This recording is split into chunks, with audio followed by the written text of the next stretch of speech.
reflections, ghosts in the cold.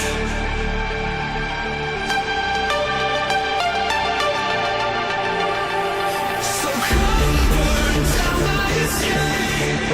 I wanna feel it. Come drag me into the void. Let my circuits decay.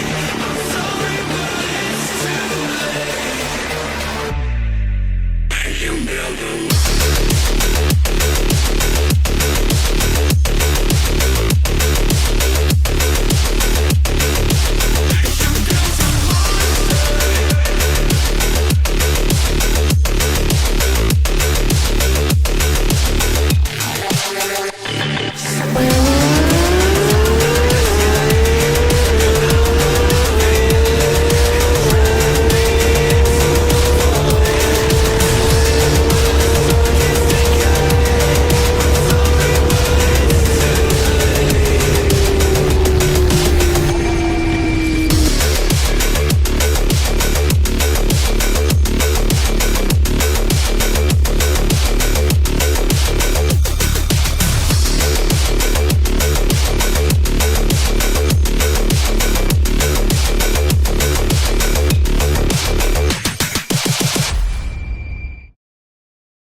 I've been talking this whole time with a muted microphone. This whole time with a muted microphone. I just checked that. I am silly. Silly, silly, silly. Appreciate that, folks. Oh, dear. Yeah. That was ironically the first time, too, that I started talking without looking at chat. I swear, one day I'll be decent at this. But for now, I'm gonna continue being a complete and total amateur. Anyway. I said a lot.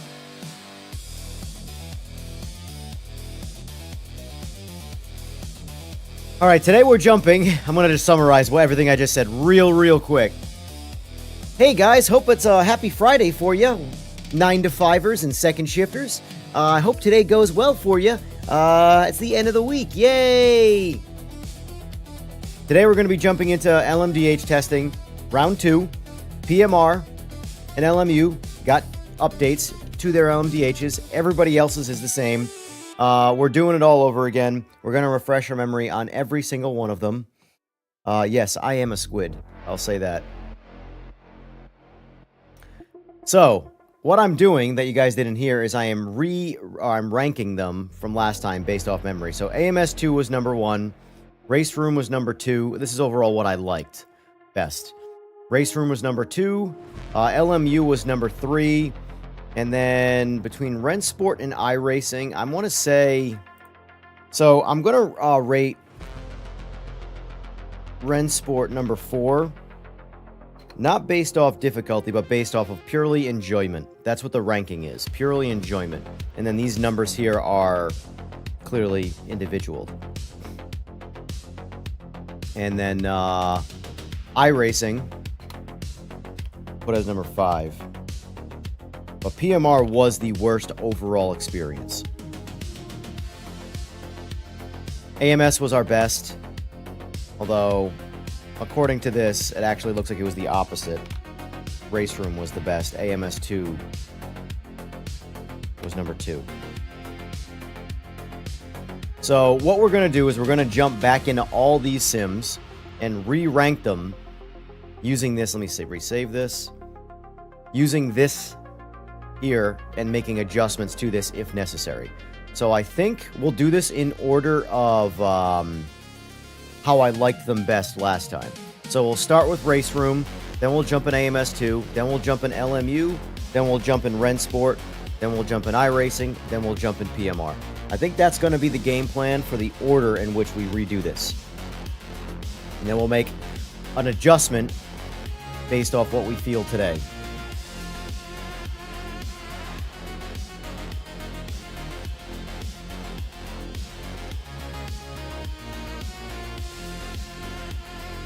As of right now, I am running a poll in chat for those coming by and hanging out and whatever. Which game improved LMDH most? Project Motor Racing currently at 67%, LMU at currently at 33% over the course of 12 votes. So feel free to vote as you pass by, and I'd appreciate it if you hang out and actually watch.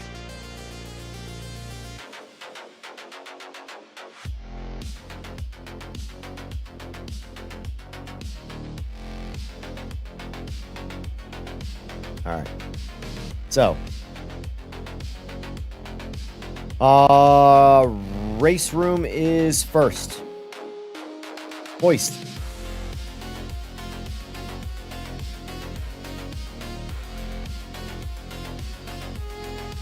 So what's everybody thinking of PMR's update so far? Now that we've had a full 24 hours with it, and the initial romance period has ended, what's everybody think overall?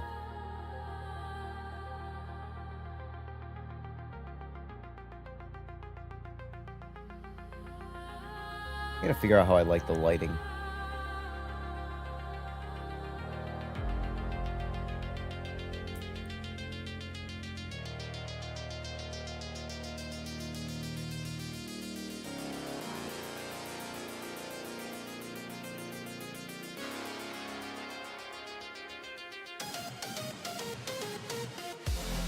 We'll go there for now. Split the difference. All right, single player, single event.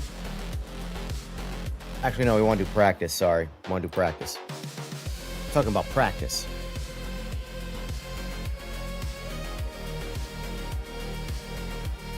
BMW Monza. Ugh, I know I gotta do this on Monza because it's the only track across all of the sims. So...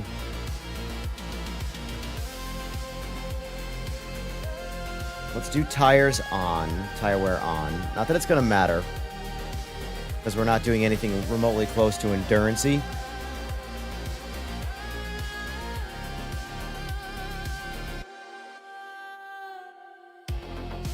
Depends if your answer as a player or modder. Answer practically.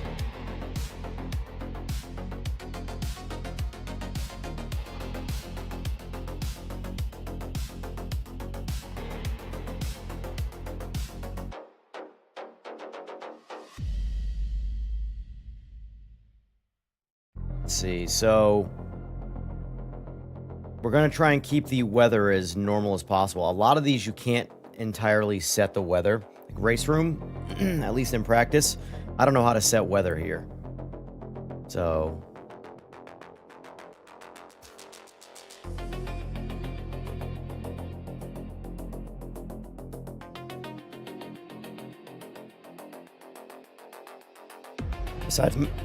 besides my issue with the RS50, love it. Not afraid to go into lobbies or ranked and disconnect. Has ranked been equally as stable as like the custom lobbies?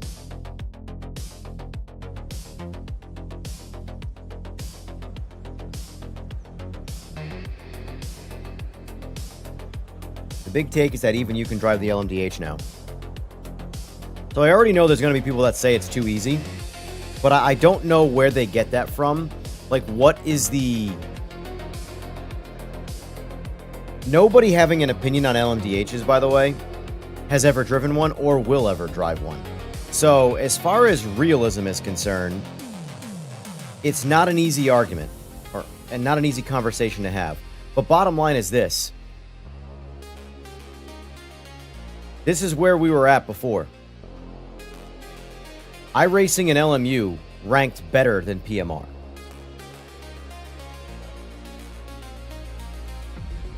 Even difficulty. Whereas iRacing is fundamentally difficult, but the experience was overall better, which is why it ranked better than PMR. LMU was more difficult, but not too bad.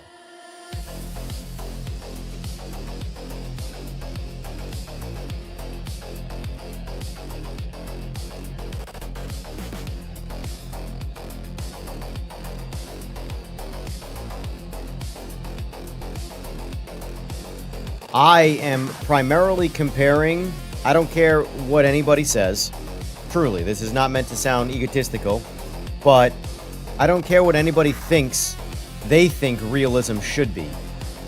For the sake of my opinion, I am comparing to other sims. I'm comparing all of these sims together, and then I'm factoring in my real-world experiences with, say, things like tires. And while I've never driven or will drive an LMDH car, I have had the privilege of being able to drive and experience a lot of different motorsports throughout my life. So, and one thing that has a big effect on my career in motorsports is understanding tires. So when I am playing a game, and there has to be some level of suspension of disbelief, right?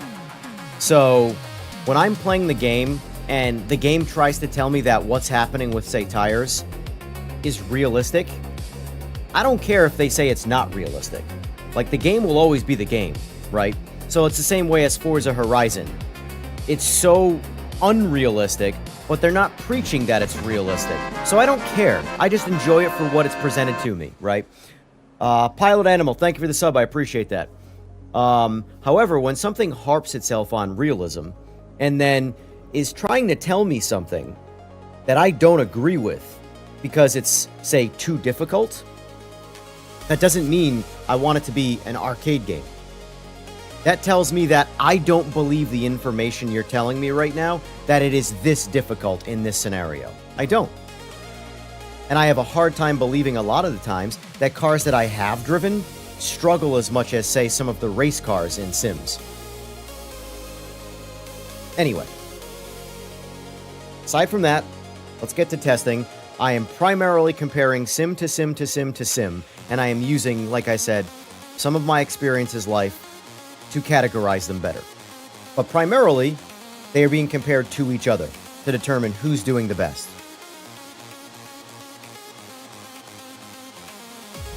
And if you don't like my opinion, you are entitled to that. That is okay. Oh, I do have to, real quick, in Race Room, leave this car, and I do have to set the steering angle because this game, it does not work naturally. It's annoying. Return to garage, car setup, 448. So now I got to go into SimPro and set that manually to 448. That's at 900 right now. So that will not operate even remotely close to accurate. 448. All right, that's set now. Now we jump back in the car. That's better. Right off the rip, the car's turning better. Alright, so... this'll be our cold lap. Right now, tire temps are 34 degrees. And so what I'm going to do, real quick... let me lower the music volume just a little bit here. So my plan is, essentially, I'm going to be attempting to stop at the same markers in all the sims to determine braking. If braking feels like it's too strong, not strong enough, etc. Again, I want to keep everything as apples to apples as possible. And not drive the sims specifically to how the sims want to be driven. So I'm going to aim to stop and hit the brakes right before the 150 markers in these first two turns anyway. Outlap doesn't count. That's a tire warming. So right before 150. But that's, again, we didn't have full speed going into that straight there, but...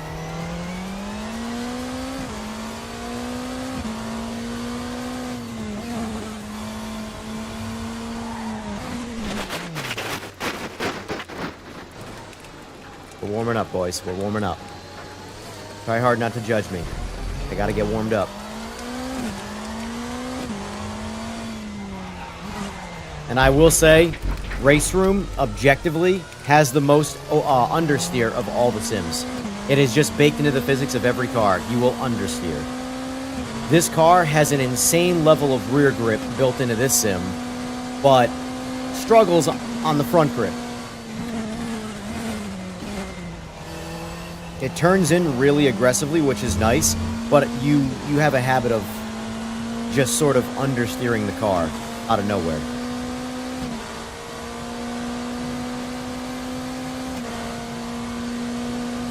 So we're going to stop at the 100 marker here.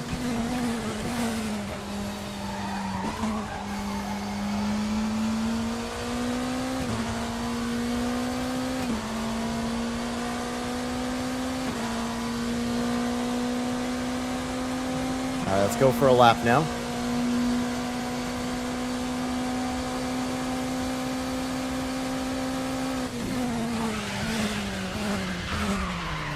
All right.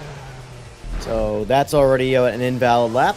We attempted to stop at the 150 mark, and I could have been a little bit better on the brake pedal. We locked up the brakes relatively easily right there. So we'll just do one more warm-up lap then.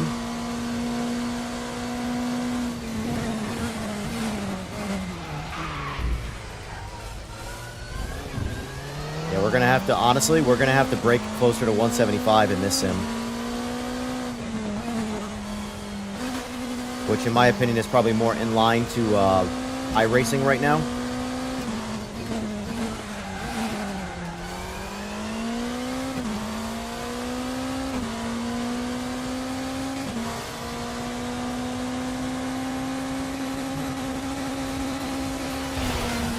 I'm just turning my music up here. It's an invalid lap, so it doesn't matter. Hey, look, we lost the rear end finally. Alright, it does happen in this game. Look at that. My mouse on screen? There we go.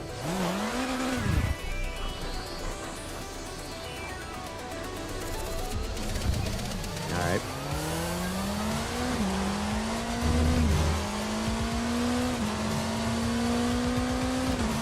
So tires are at right around 60C on all four.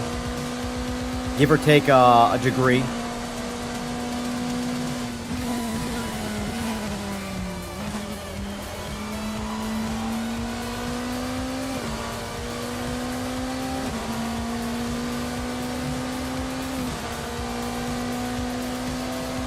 We're going to bang out a few laps and take our best lap, essentially. But we also will factor in how easy it was. So like 175-ish this car needs. No! Now that's what I'm talking about with the understeer in Race Room. Understeer is very aggressive in Race Room.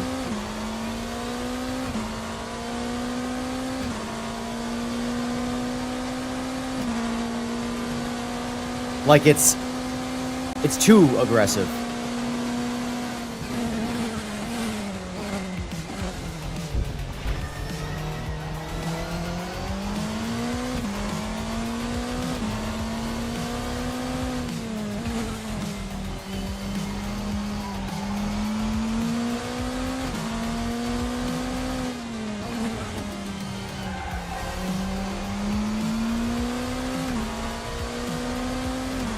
Also, put that on. It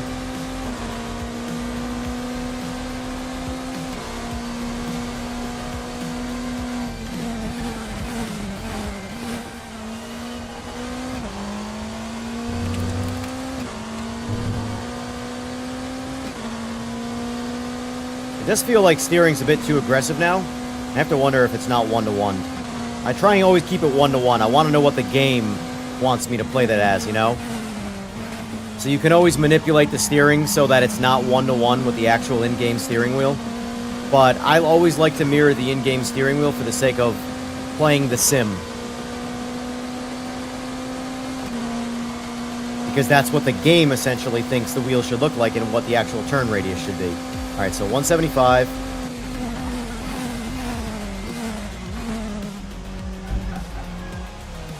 Gentle. It's not that the turn-in is bad. The turn-in is actually very aggressive in this. However, you lose the front tires to understeer real quick, and when you do, it's hard to get them back. Like, see that? That's a very... I don't think my steering is right, honestly. It feels like I'm barely turning the wheel to make those turns. See, like, once you hear the tires start to break free, you really start to aggressively lose your steering.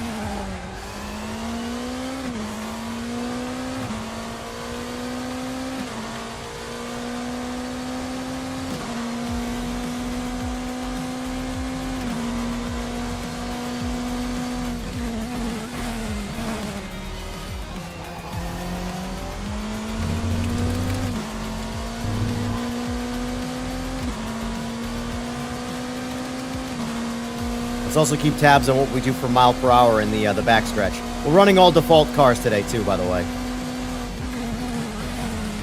So we just hit 186 by the 100-meter marker.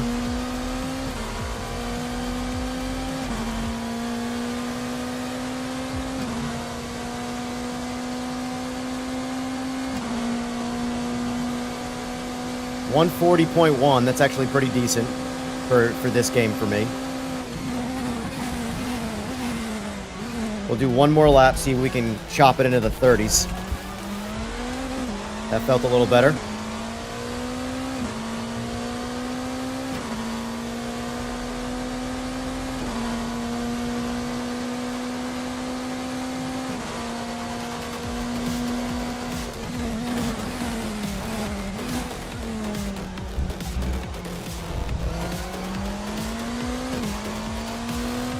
Based off my Ghost, so far we're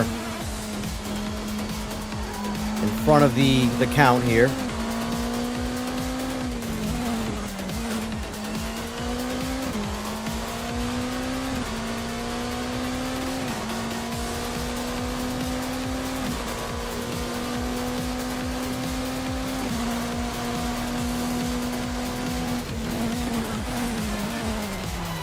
No, Monica!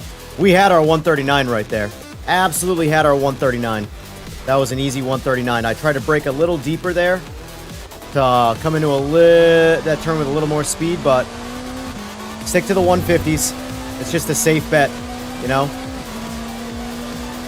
You can brake a little deeper and you can pull it off, but it's not a guarantee.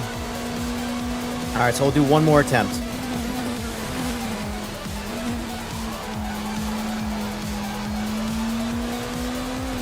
By the way, the tires are comfortably sitting at around 70 to 74C.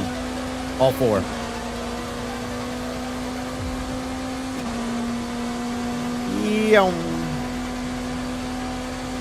Alright, so 175 again.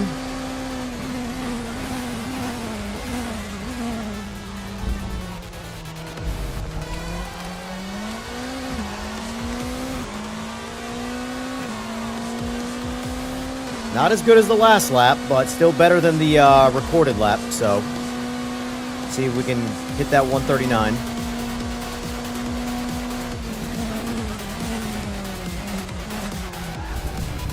Oh, almost lost the rear end right there. It's all right. We still got it, though.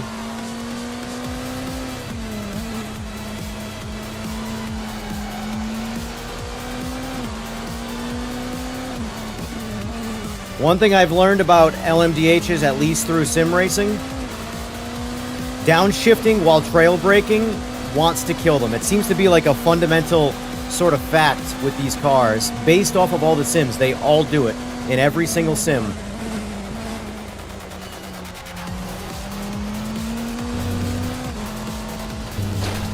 That was terrible compared to the other lap, but we still got a good amount of time on the Ghost here, so I'm going to go ahead and say if we pull this turn off here, even the same as it was before, I'm going to go ahead and say we got our 139.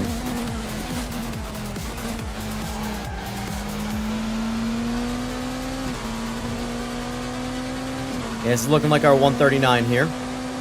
So we'll probably call it here.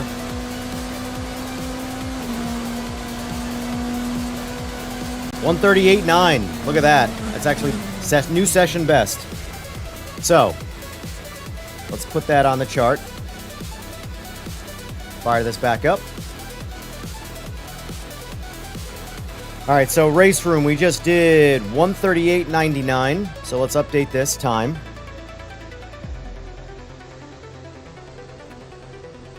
$138.99. We'll save that. For now, I'm going to leave these numbers unchanged, and then I'll edit things later on.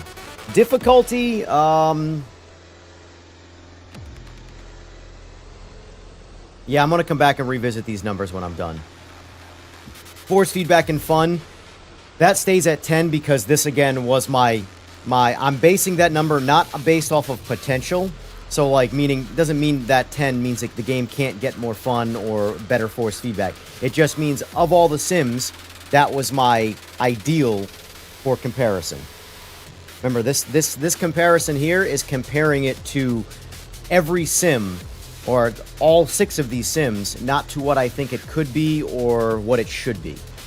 This is just comparing them directly to each other. So let's get out of race room now.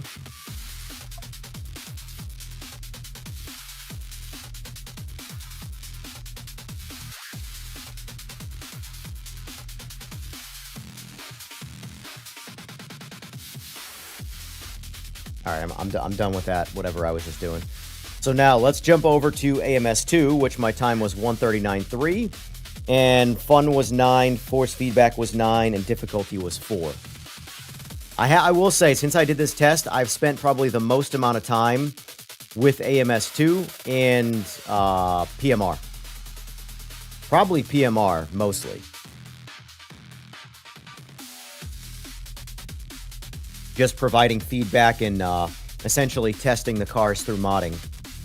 That's one advantage of being on computer versus being on console. You don't need an entire game build to test something. You just need a file, or a folder, I should say. Eagles in chat here, he's a modder. He's done it several times. I've tested out individual cars of his all the time before they make it to, like, say, a public page of any kind. And I can tell you he's slightly butthurt about the fact that the new LMDHs have pretty much changed across the board from a file standpoint. So now his cars that he made, he now has to do it all over again. So that's the unfortunate nature of modding and or setting up cars on a game that's new. And I said the other day, don't waste your time with the setups on the LMDHs, because what was coming was coming. So, anyway, so test day. What's going on, ETR? Welcome back. Currently, we are at 16 votes. 69% Project Motor Racing had the bigger improvement. 31% say Le Mans Ultimate had the bigger improvement. Oh, I don't want to be on this, though. Alphabetical order, Evan. There you go. Good job. You're smart. You're super duper smart. Got to use the carbon fiber one, by the way. Gotta.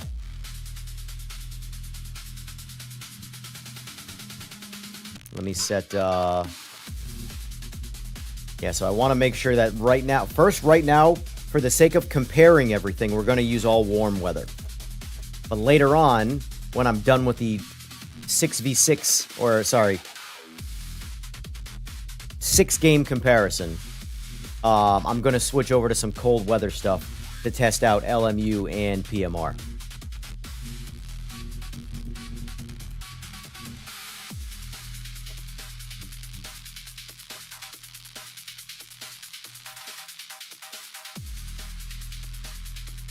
In chat, guys, since it's, I mean, I couldn't ask, I was going to ask this question, which is your favorite LMDH experience? And I was going to put all 6, but YouTube chat only allows 3 or 4 options.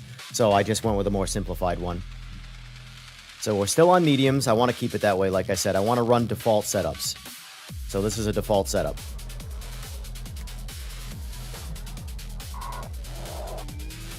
Oh. I have the feeling I might like AMS. I don't know. We'll see. We'll see. We'll see. I don't know what I'm going to like best today. I'll be honest with you.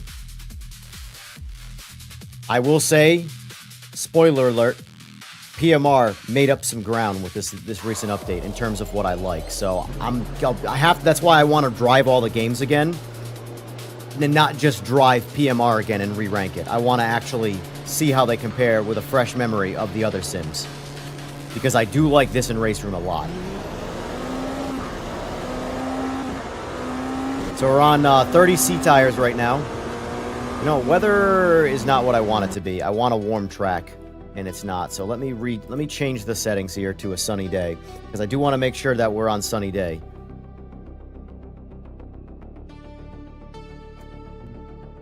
Yeah, I don't want cloudy. I want sunny. There we go. There we go.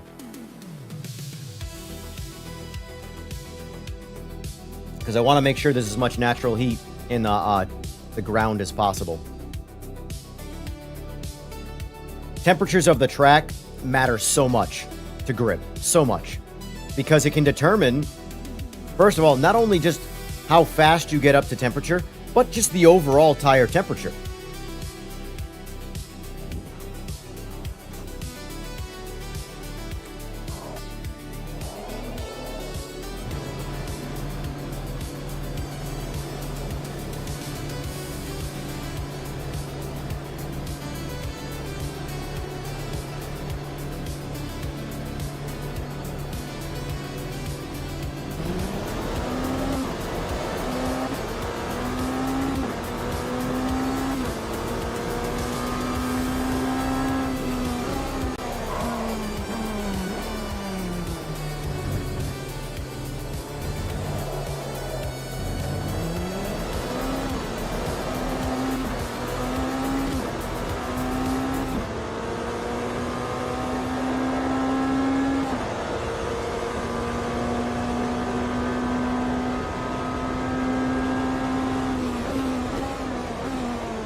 I will say, I might change around what I like. AMS2 and Race Room might swap as of right now. That's why I want to do these first. Because I like the balance of the AMS2 car a lot more than the Race Room car.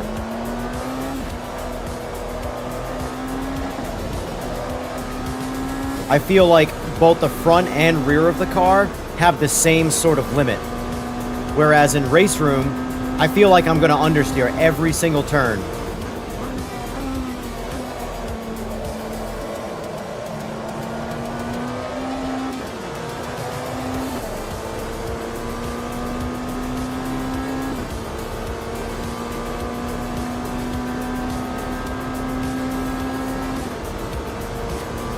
All right, let's go for a push. We're still a little colder on the tires, but we're going to do a few laps, like I said.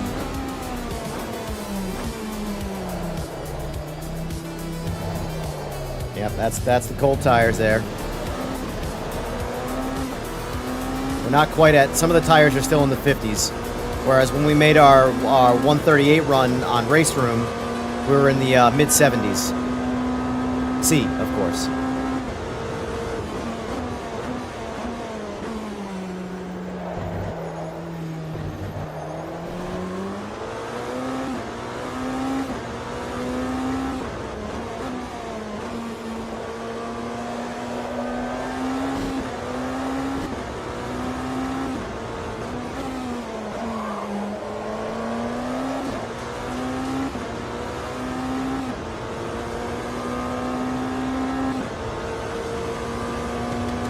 I will say, I do think I still like the AMS2 experience best so far. At least from the car, it mainly not so much the driving side of things, the inputs of the car. I like the ability that I feel like I have more control over this car over all the other sims so far. For example, one thing I mentioned several times yesterday during stream is the downshift protection in the PMR car is still too much. It prevents me from shifting too often.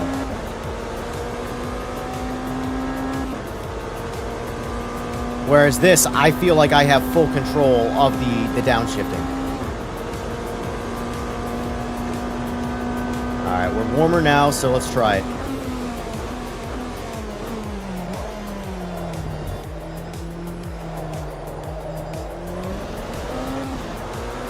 That last lap was a 142.6, by the way.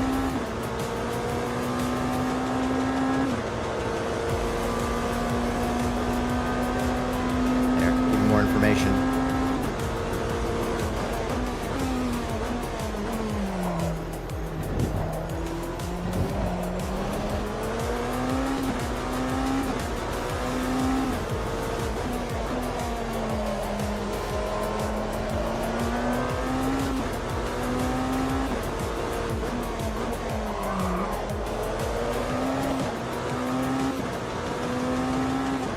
I'll read some of the comments once I finish this quick test here.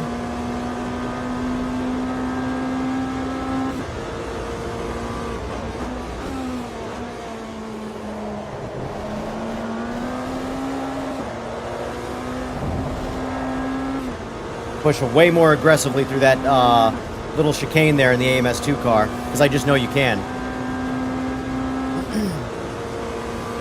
It feels more unstable, but you can trust it. That's what I can say with the AMS2 car.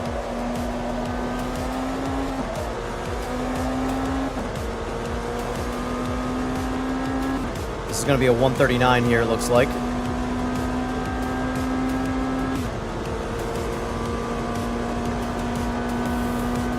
Yep, 139.8.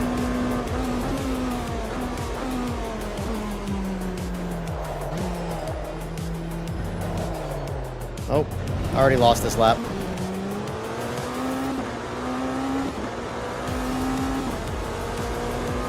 I'll finish this lap. It's going to be slower. I'm probably going to record the 139.86. Unless my previous time was faster, then I'm going to leave that one.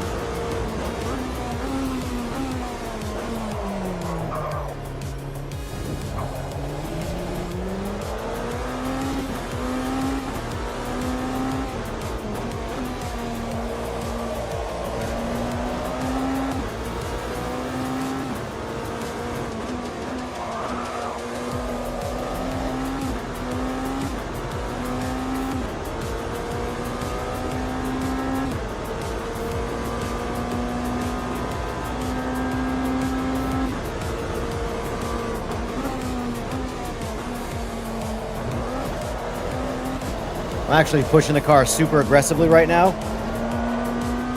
just to see how it drives.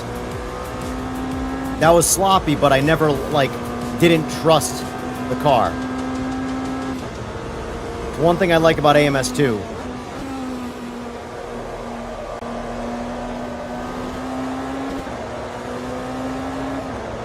It's going to be a pretty slow lap, though. That was very sloppy, so I'll call it here for now.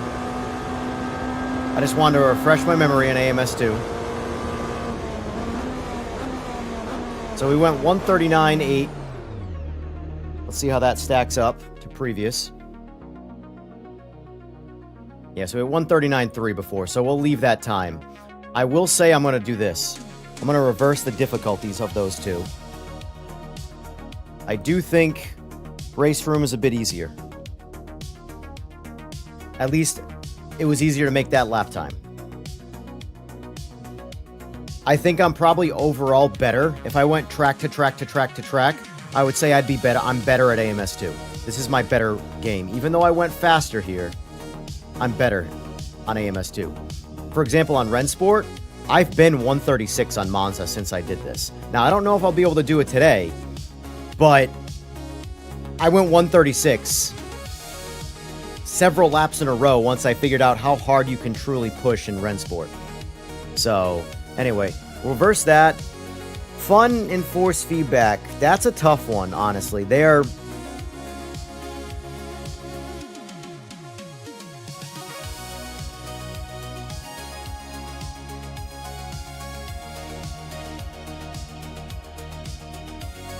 I think I want to reverse those too, if I'll be honest with you. At least the fun side, I'm not sure about force feedback. That's tough. I really like that the force feedback of Race Room allows you to put the shift into the force feedback. So every time you up and down shift, you get a little nudge in the force feedback that makes you feel like you're shifting a transmission and not just pushing a button. So I think on that alone, I'm going to leave Race Room at number 10 for force feedback. All right, so let's minus that out now. And let's jump into, I believe LMU would be next. So here's the thing, Matt. When it comes to dull force feedback, I think it is very dependent on what you're using and what you like when you're using that thing. For example, Logitech is completely different experience than Simagic across almost every title.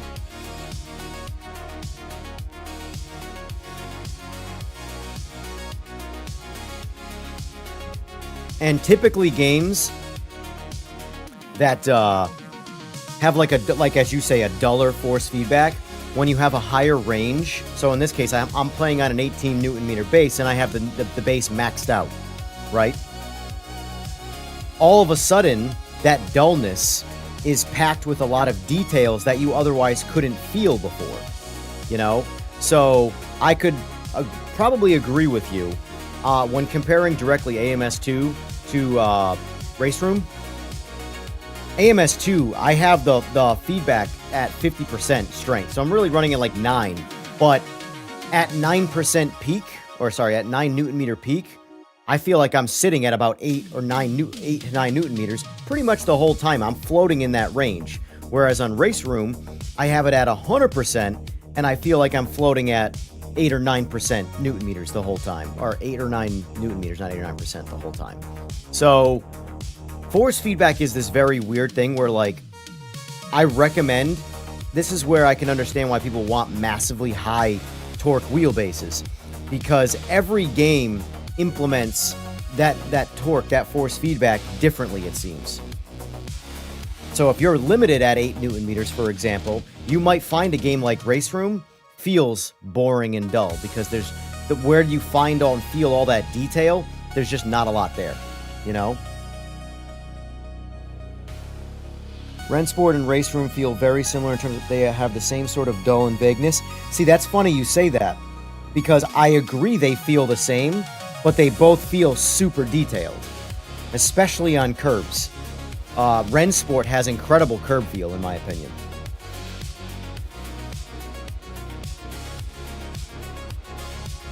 Let's see. So let me just go back and read some comments here. Heavy on the big screen today, but improving most because it came from a much worse place. I agree. EGR, you or anybody else got a base set up for the LMDHs and PMR, trying them for the first time right now? Honestly, the base setup I think is really good in default form. I do recommend primarily playing with clutch and rear wing though. Rear wing is super important on the LMDHs because the rear is what's unstable on the cars.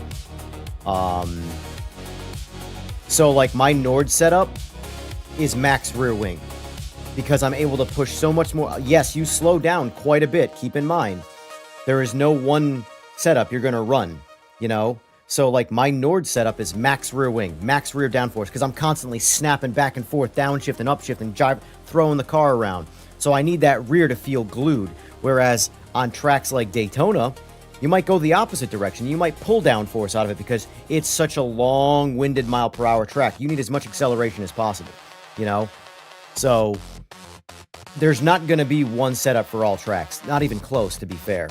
But the default setup is a really good starting point, and then determine what the car is doing and what changes you need to make. It's very important that you don't rely on other people's setups. Other people's might give you a starting point, but never stop there. You know, right now, this is why I think it's very important to have a game have good default setups, because that should be your starting point, a balanced setup where, okay, Spa and say Daytona might run a different setup than say Nords or a very short track where you're just constantly not using the mile per hour, you know? So I always emphasize learning the systems at play yourself rather than relying on other people's setups. Other people's setups can be good starting points to fit your driving style, but realistically, once the game gets dialed in, the game's going to be a good starting point, you know? Anyway, what's next on the list? I want to say it's LMU is next. Yeah, LMU is next. This is one of the more important ones. So we're going to spend a little bit more time in LMU and PMR when we do this, because these are the ones that have changed. So iRacing, Rennsport, AMS2. In fact, I almost think I should wait to do this. I should do iRacing and Rennsport first, simply because I want to spend more time with these in PMR. So yeah, let's do that. Let's get out of race. Oh, it's gonna tell me I'm warning, you're a dangerous driver. Yep.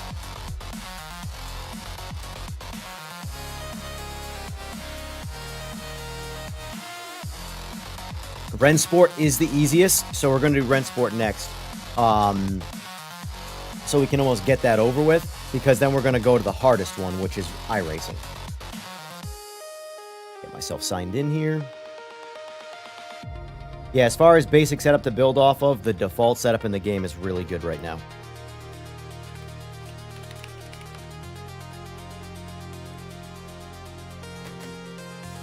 I'll use the bathroom real quick, and then we'll get to it. So oil slick, I have to do more experimenting, but I can tell you that on my PS5 Pro, I actually liked lighting even more than PC. Now, I do agree that the cars need more, like, say, artificial light, so like what Jester was saying, where the headlights need to go further away. But as far as the environment lighting, I haven't tried Silverstone yet, but I can tell you that Bathurst with no lights and Daytona with a lot of lights, I've actually told the devs, I think right now, anyway, the natural light looks way better than on PC. On PC, it looks wicked overexposed.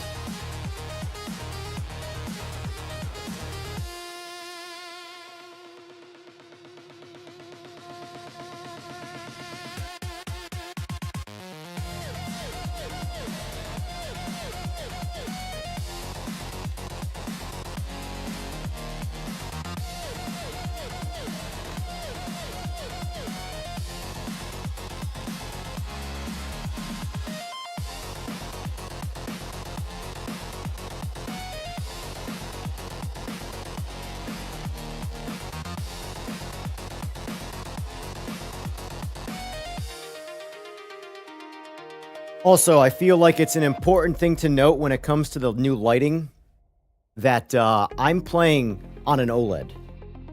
And what do we know about OLEDs? You're going to see dark details way better than a standard LED screen. So I don't know what people are playing on, but if you're not on an OLED and I'm on an OLED, we're seeing very different images regardless of what we're playing.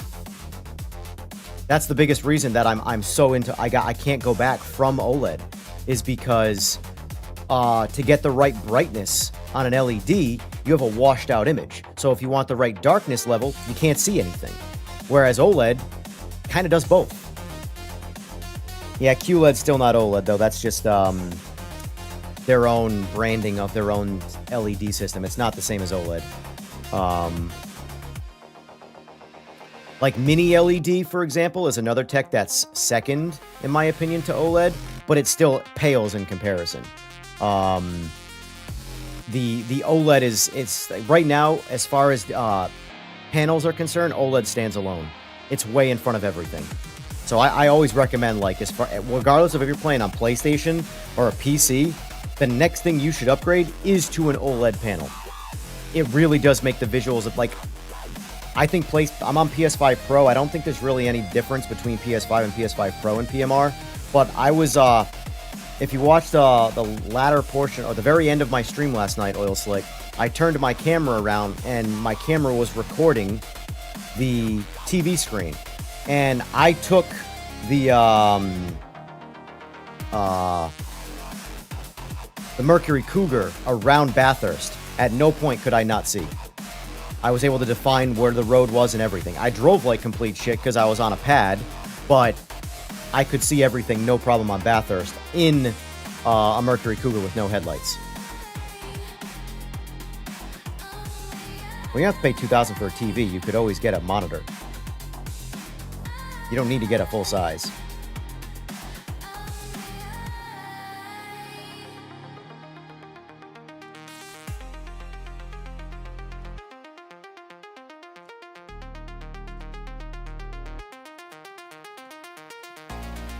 Let's see. What was I doing here? Single player. Quick session.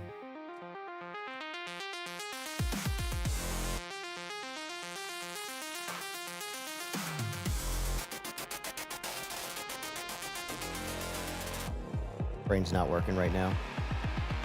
Cars right. Track. I'm on Monza. Session settings. Make sure no cars are on the grid here. Yep, no cars. Track conditions. We don't want January. We want it warm. June. Time of day.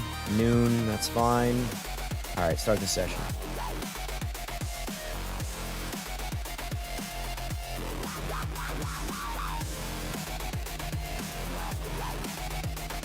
You guys don't want to know what I paid for my TV. That's all I want to say.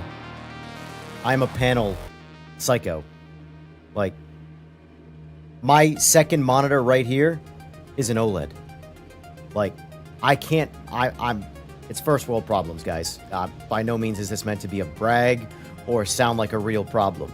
But once I got used to OLED, I cannot stare at something that is not an OLED. It physically hurts my eyes. And again, I know that's first world problems. Boo-hoo. But that's where I'm at. That's where I've gotten to.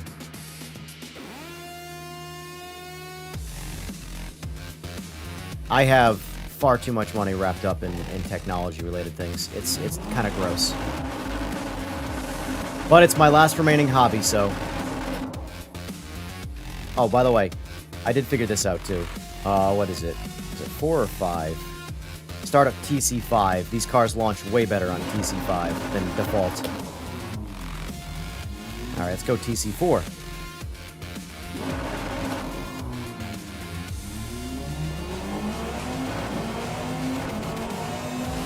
I think it's because we're in June. We can probably get away with even less TC. Yeah, this game is... Watch when I break at 150 going into the next chicane. It's actually kind of ridiculous how good these cars are. And by good, I mean, like, easy.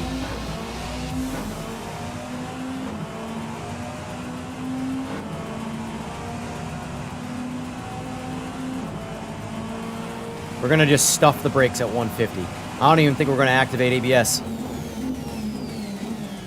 Like, look at that. Like I'm saying, the biggest thing in Rennsport that slows you down is you underdrive the cars and don't realize you're underdriving them. You just keep pushing harder and harder, and they just go.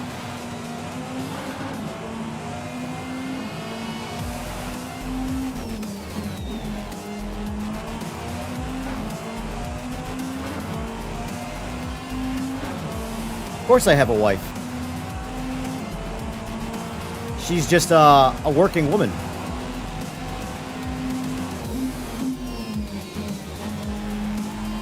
we also don't have kids. The biggest thing I'd say more than anything else is we don't have kids. And we're not going to have kids. That's probably more information than anybody needs to know. But the biggest financial burden that we do not have is we do not have kids. So I fully understand the burden financially that comes with having kids.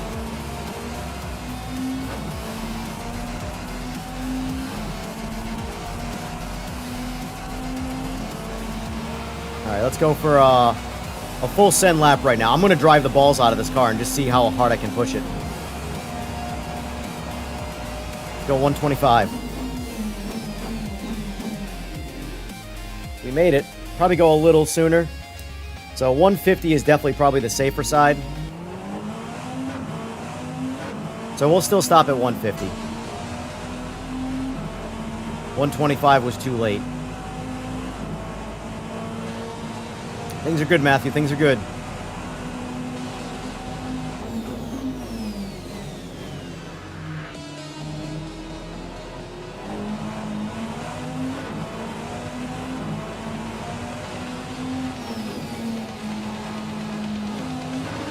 Didn't need a downshift.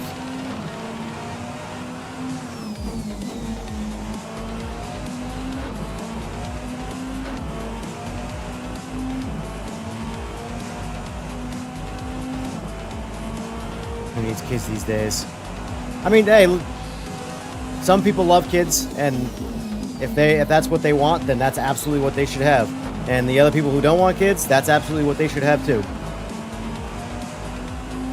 That's another subjective thing that I don't think anybody else has the right to tell anybody else what they should or should not have, but I'm not here to preach. I'm here to play video games. I only say it like that because the amount of people that judge us for not wanting kids, it's so weird.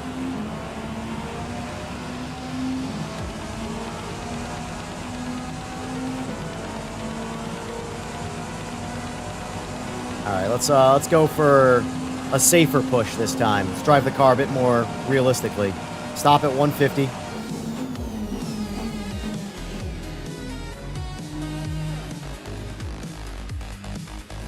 That there is slow for us. We gotta speed that turn back up. Oh, you know what? I think I know what the problem is. I don't know if my wheel has reset since no, it should have. AMS2 should have reset it. Never mind. Wheel's good.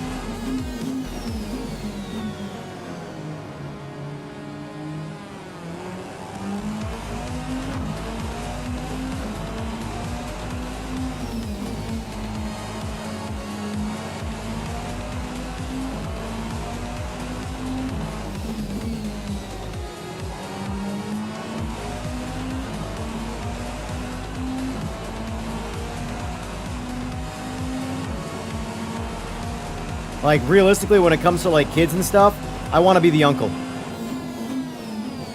I want to be the one that gets to have all the fun with none of the actual responsibility, you know? Same with, honestly, animals. I love dogs. I've had dogs, but we're going to get another dog at some point, but I'm not in a rush.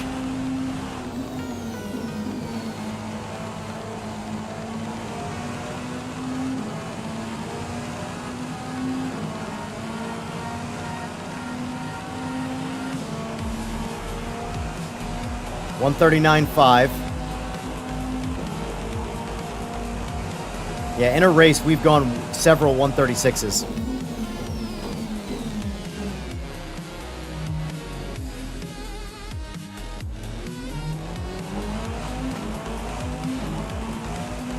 It's just crazy how much speed you can carry into a turn and then out of a turn in this.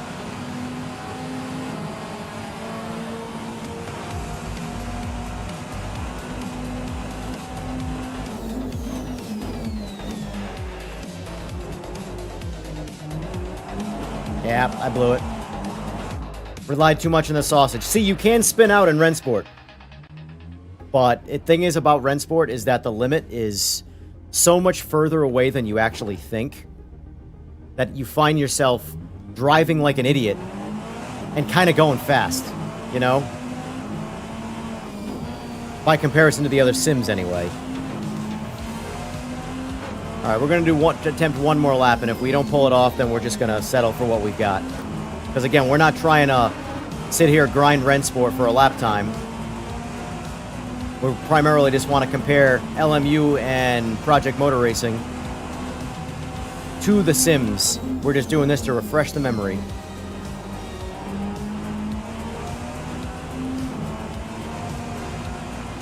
I don't even have to think about letting off right there.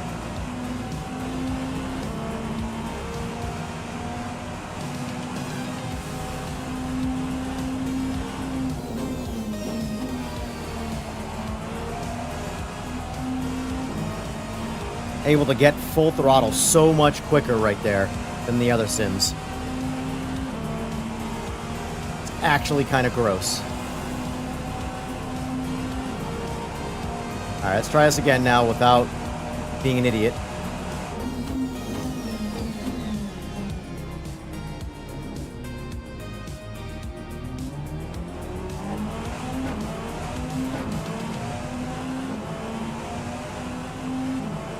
Go a little more aggressive on the TC.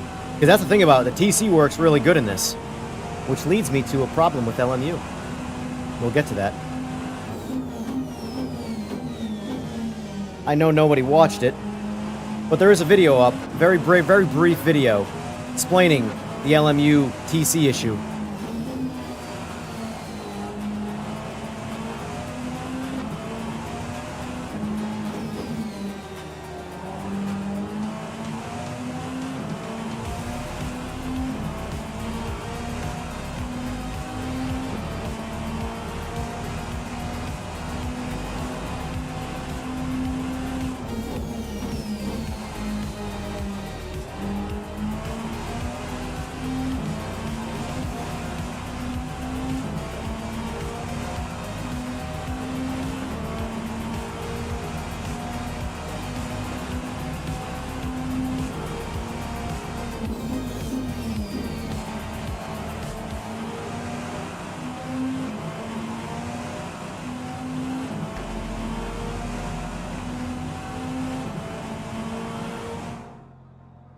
What did we just do?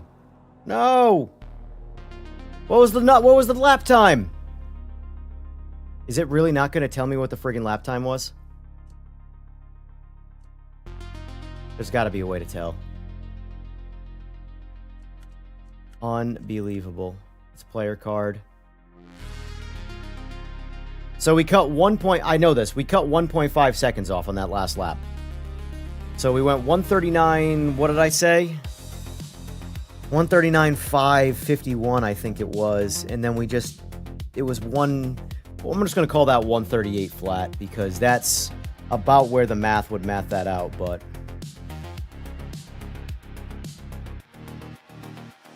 ooh, that is not how that works. So that's like really kind of annoying.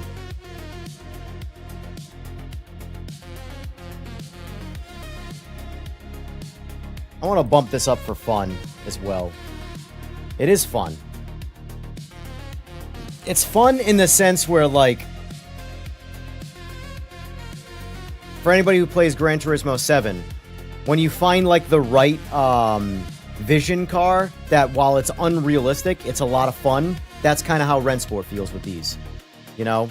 They are fun to drive if you can get over the fact that it's not really a realistic experience. Some people just go, oh, it's not realistic, so therefore I cannot enjoy this. Which, it's time to put your big boy pants on and realize that there's more to life than, you know, the small little niche you're trying to create for yourself. Alright, so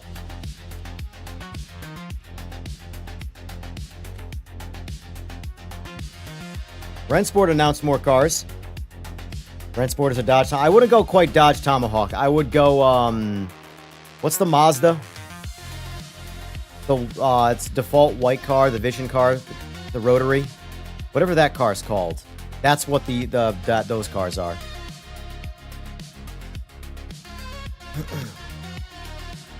Alright, so let's bang out iRacing quick. Let's see, what do we got?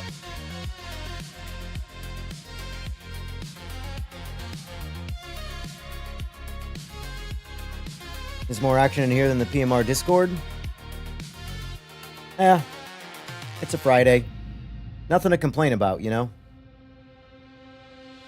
That's more practice than PMR earlier. Very good, very good. Ironically, most of them have kids. My wife doesn't really talk to one of her best high school friends since the other girl had kids. Gotcha, gotcha.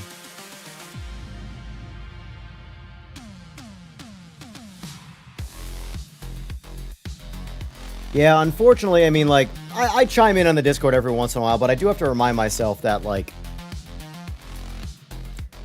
even if, like, let's say you try and have, like, a decent conversation with someone that you disagree with, there's gonna be one more person, even if that conversation ends up going a positive route, there's gonna be someone right behind them with the exact same conversation to be had, and it's just like, at the end of the day, you just don't have the time to every single person, you know? So, I have to remind myself, oh, hold on, I don't want to do that. I don't want to do that. I want to get in the BMW. The Bim-a-dub. Here we go. Gonna load the other car, isn't it? I'm gonna have to back out. I don't know how to cancel the simulation in iRacing once it starts the process. Most advanced racing simulator ever made. With no cancel button. Let's see, what car did it put me in? Yep, Cadillac.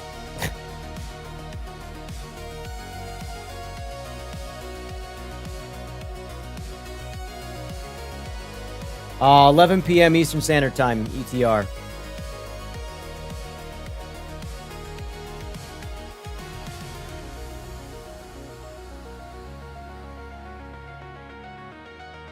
Did we break it? I think we broke iRacing. Alright, there it goes. Sheesh.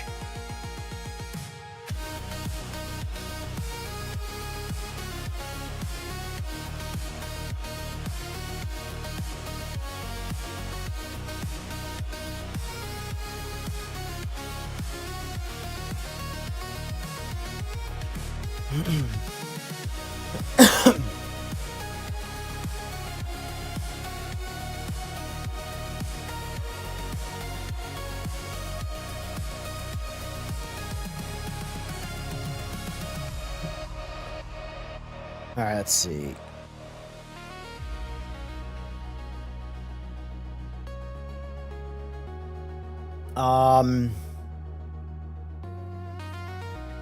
You know what I love about iRacing is that it will not update me on the tire temperature until I'm in the pit.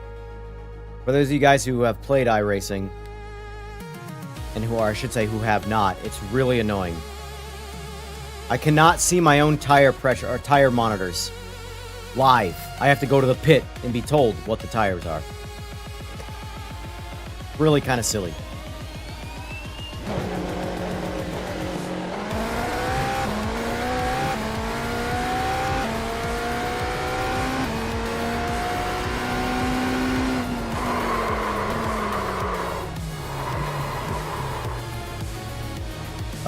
iRacing.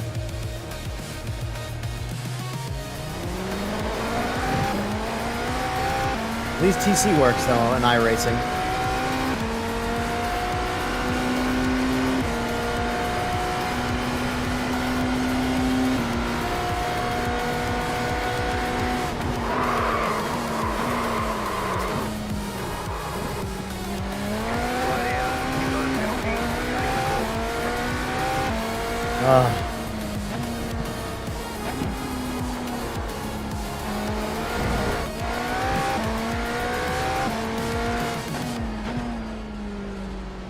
We're gonna have to do like 2 or 3 laps. Mind you, I have it set to best possible weather conditions in iRacing. So these are absolute best case scenario conditions in iRacing.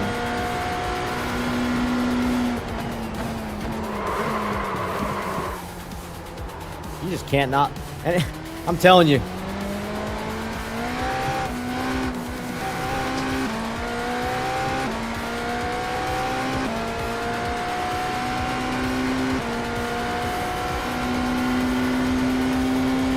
That's funny. There's definitely, so there's a lag somewhere on the stream between the cameras and the game, because I'm looking at the stream, and if you notice, there's separation between the wheel and the like both wheels. Like there's a delay. On my end, it's dead 1-for-1, like instantaneous wheel movement.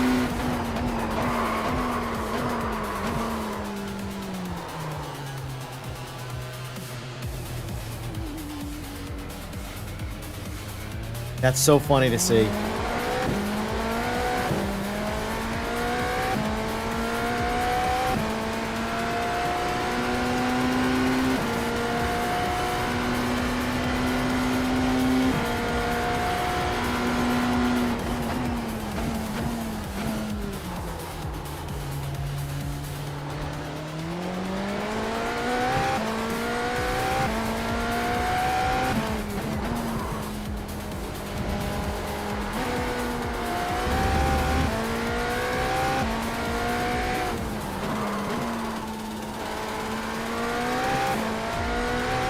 Next lap, we'll go for an actual lap.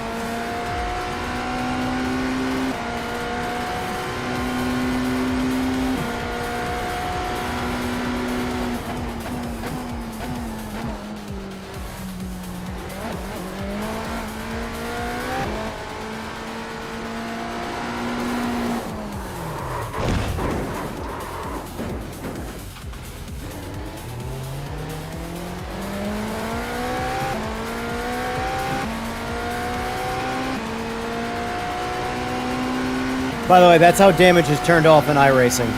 It just immediately repairs your car. Which I'm not against. I actually think that's kind of a neat feature. But still, that's what it looks like. Your car will explode when you crash, but then it immediately repairs itself. Alright, let's go for an attempt at a lap here.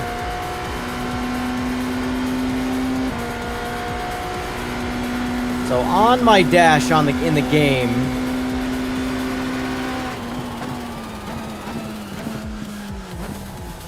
do not trust anything in iRacing. This game forces you to drive under the limit. It's really hard to put up a lap time. The only way to put up a lap time in iRacing is to just play iRacing. Just non-stop. Practice, practice, practice, practice, practice, practice, practice.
Alright, 143.3. That's actually faster than our last time.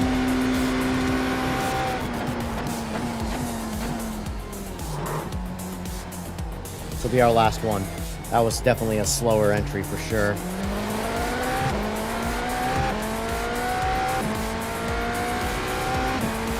Ironically, our relative's not too bad though.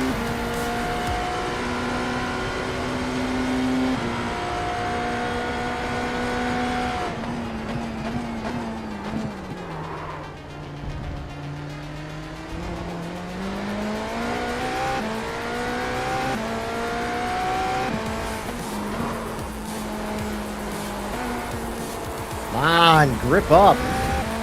Jesus, man.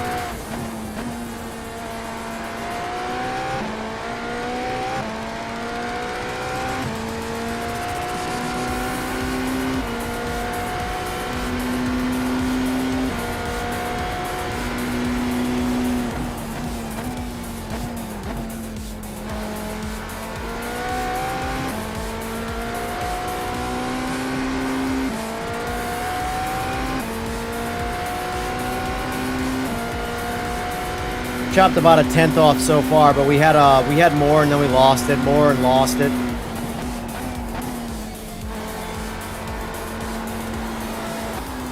Jesus Christ! iRacing! Alright, we get it, we get it. There's no point in finishing the lap. We went slower, just because there's just... The grip in this is terrible. I'm sorry. I'm absolutely sorry. Like, that was what, lap 5 on a hot day? And it's just that much, or that lack of grip is insane. Anyway, so we went 143.3 right there. Which was faster than our last recorded time. I'm leaving those the same. Not changing that. Save that. Now let's jump into LMU.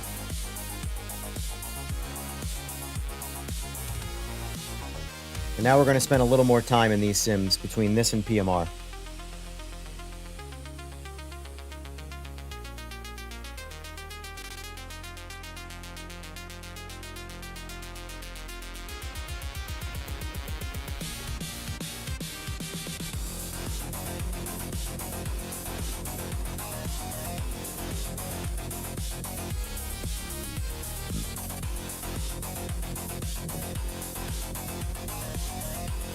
After playing AMS2 for a couple of days, you sort of get why people say the AI and PMR sucks. Yeah, I mean, the funny thing is that every update AMS2 releases, they modify their AI. Like, the thing about the whole AI argument is it's never going to get to a point where everybody likes it. It's not going to happen. The reality of the situation is the only way you can get it to a good point is like what iRacing has done, and now I got to give iRacing a credit here. Their AI is hands down the best because it is very intuitive and adaptive. It will adapt to your driving no matter what, and it's really good at it.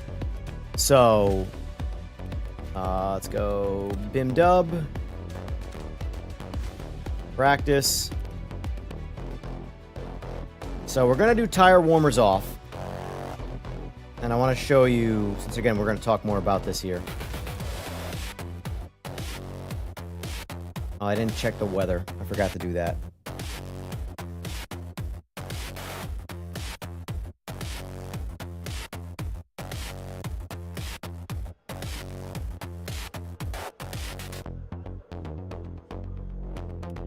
The track actually looks pretty good right now. So I want to see.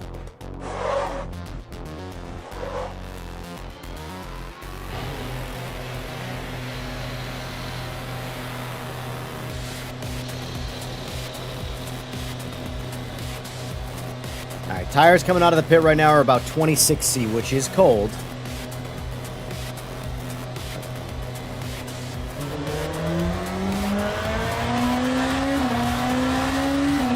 CC seemed like it was working correctly there.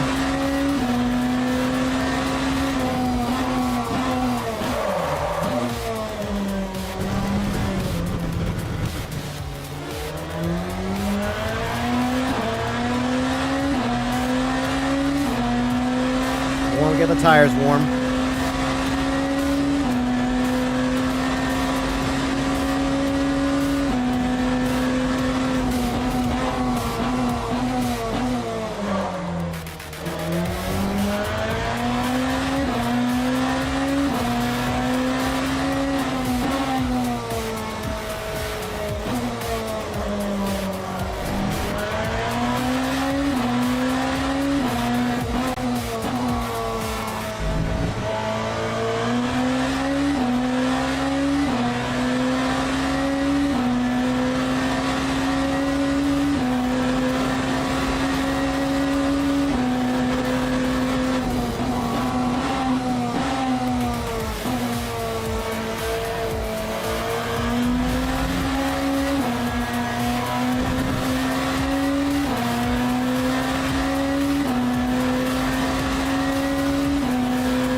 lap. Keep him getting warm.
Come on. Disagree. Disagree.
By the way, spinning the car out got my tires up to temperature much better. Ridiculous.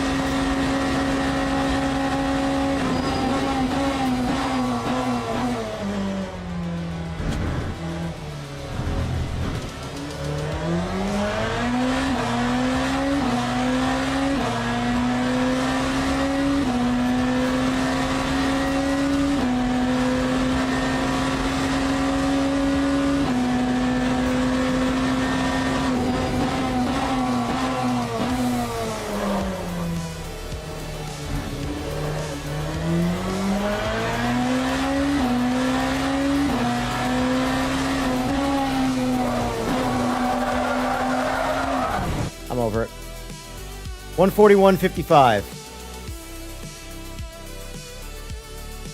Come on.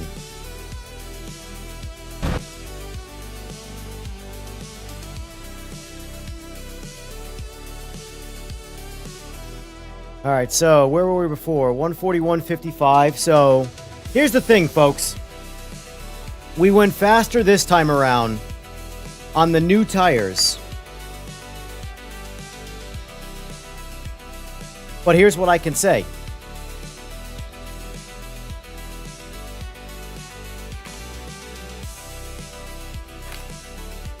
It got more difficult, and it's less fun. We went faster.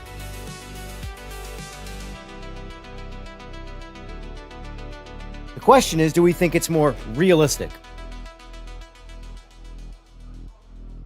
I feel like, personally, where they were before, from a purely a realism standpoint, where they were before versus where they are now, somewhere in the middle there is the balance point.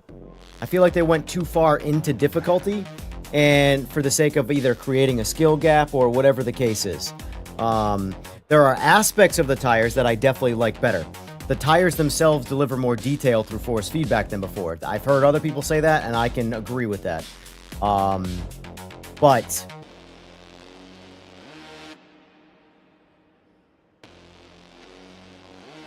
it feels more like it's trying to be iRacing right now. And I don't know if... I don't know. The problem with sim racing is it's like... people have a sort of, what is it, Souls-like difficulty aspect where they want it to be harder and harder and harder and harder and harder. They want to be challenged, which is fine. But if we're going to bring realism into the conversation...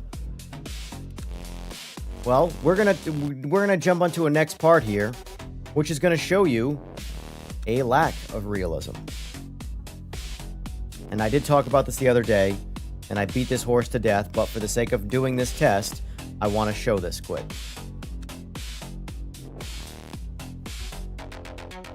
Weather.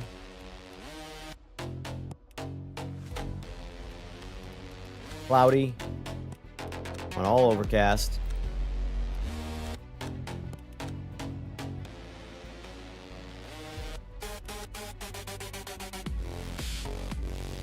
I want to show you a quick flaw with the tires. And it's really not the tires, sorry. It's the traction control. I put up a video about this without saying any words. Of course, I have to wonder if it's even worth it for me to make any kind of long-form videos because they don't get watched. YouTube's new algorithm just completely makes you not even want to waste your time making videos. It's ridiculous.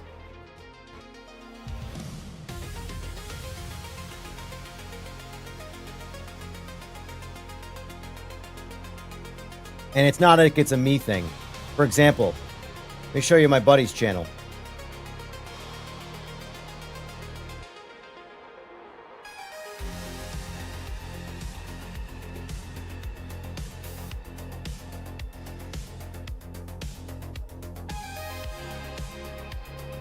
Look at this quick.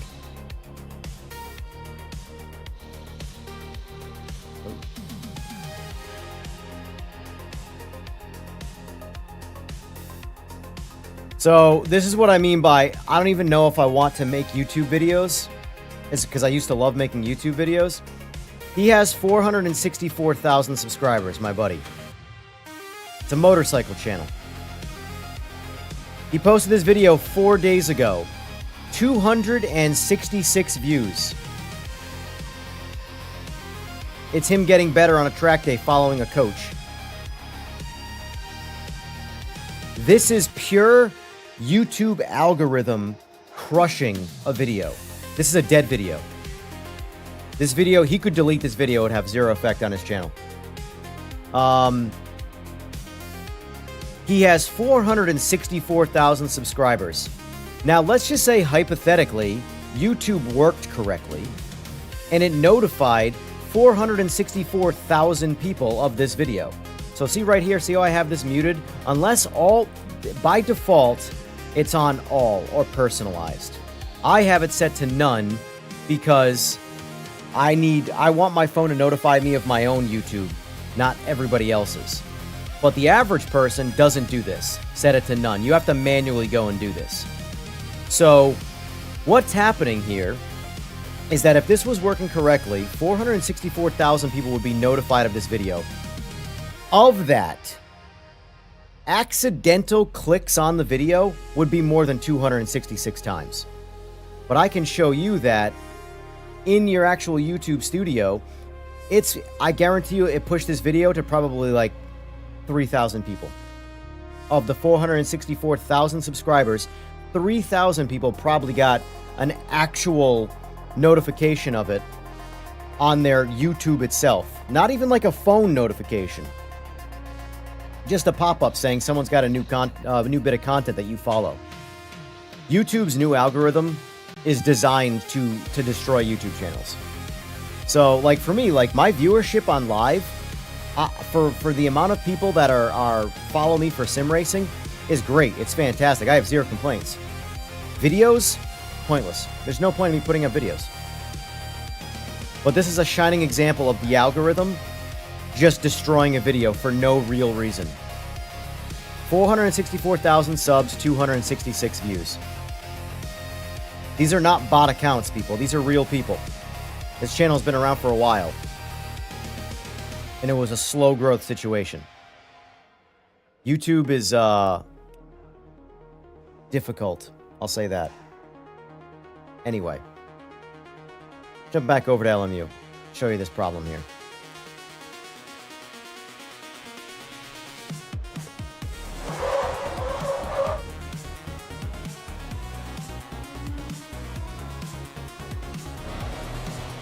Alright, you can see the tire temps right there. We're going to max out TC. So as you can see right there, right above the speedo and the RPM, track control is at 11. It's maxed out right now. Most interference is possible.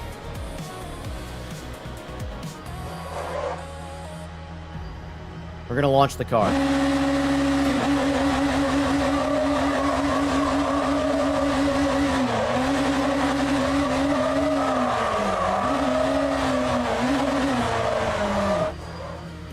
TC never did a damn thing.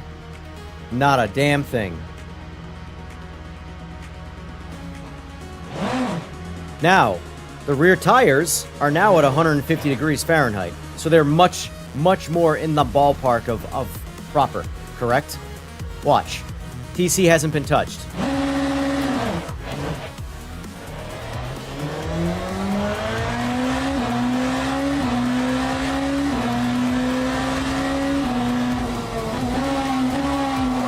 TC worked fine the whole time right there.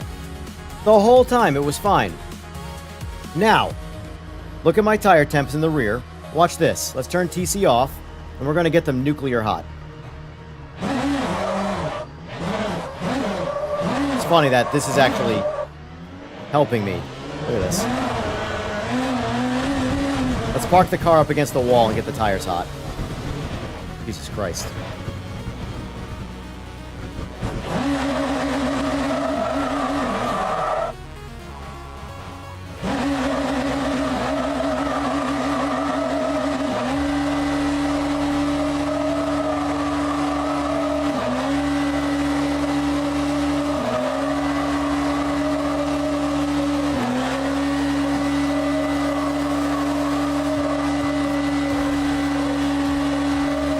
Alright, so we can all agree that these tires can't be 1,000 degrees. But that's fine, that's not the point. Watch this. Now that the tires are super hot, let's do the exact same thing. Max out TC. So there. The point of this is to show you that TC does not work correctly in LMU right now. Period. TC doesn't give a shit about how much grip your tires have. It only cares about tire rotation. So once those tires start to slip, it cuts power. And if the tires keep slipping, it'll just cut power until the car can't go anywhere. So anyway, watch this. Now the tires are at super hot.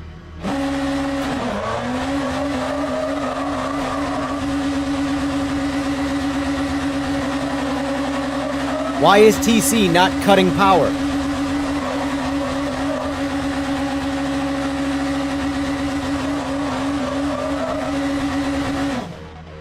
Fun fact, folks. Right now, TC only works when the tires are inside of like a normal temperature window. That's not how TC works in real life. Period. Nobody can debate me on that. If you disagree, that's on you, but I tune ECUs for a living. That is not how traction control works. Right now, TC is maxed out on this car. Maxed out. Meaning the second we get any kind of tire slip, it cuts power to prevent the tires from continuing to slip. Look, TC maxed.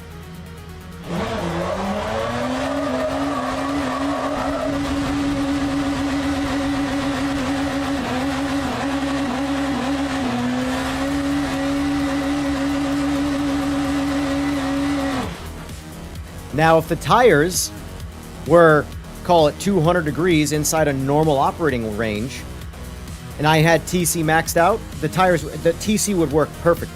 It'd do exactly what it's supposed to do. Anytime you get any kind of tire slip, it cuts power.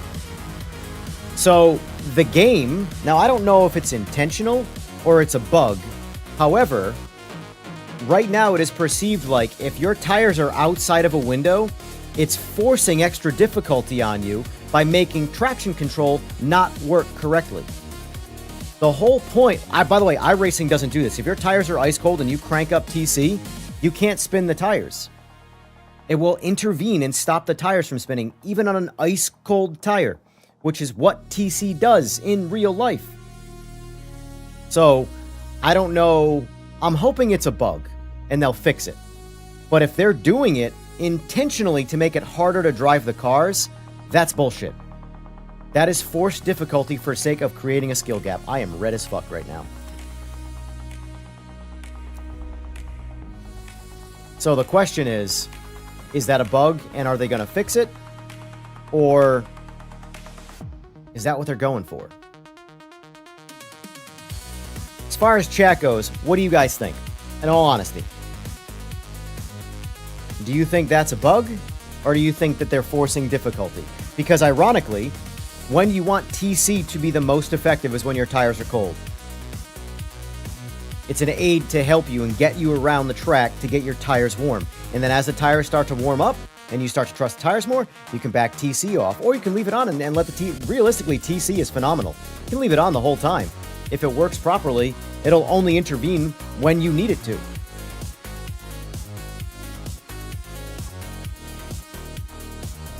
What do you mean you're 50-50 with it, Matt? Do you think it meaning like you don't know if it's intentional or a bug?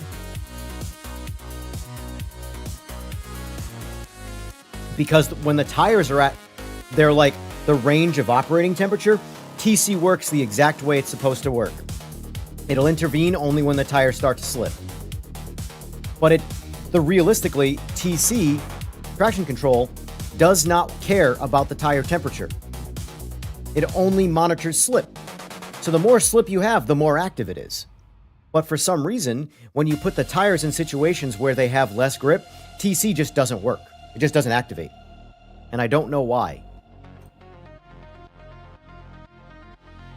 So in my opinion, until they fix that or change that to realistic traction control, I can't properly judge the tire model.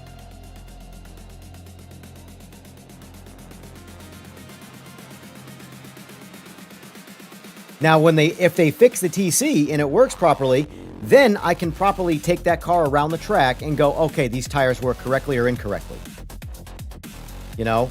But right now, because originally, if anybody remembers my stream when I first jumped into LMU and all I did was play LMU, I was like, these tires are a joke. This is not realistic.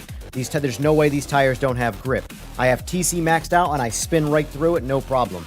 But then throughout the stream, I started to figure out that, well, actually, the tires might not be the problem.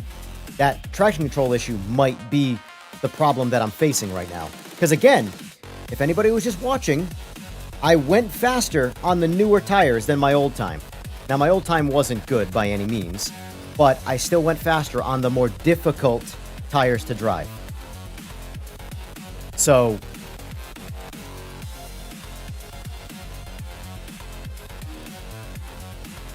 Anyway. PMR time. Let's see. Nobody on track. Practice only.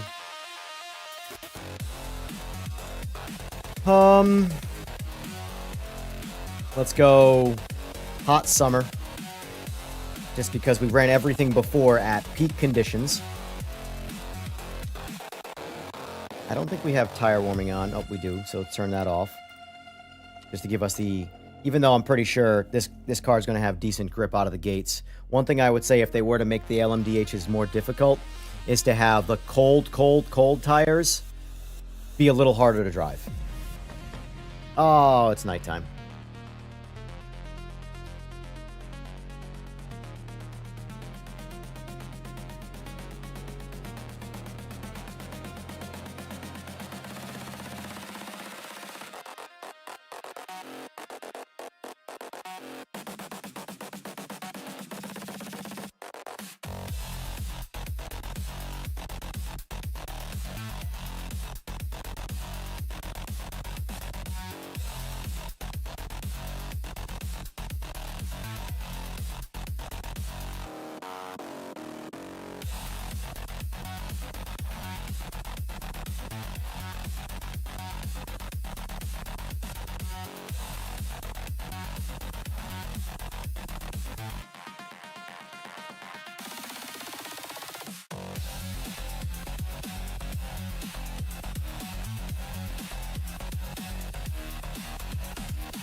All right.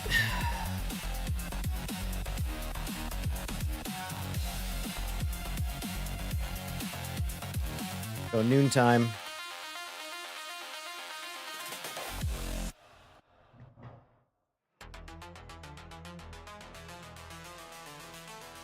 I'll make sure we're on the default setup here. Default.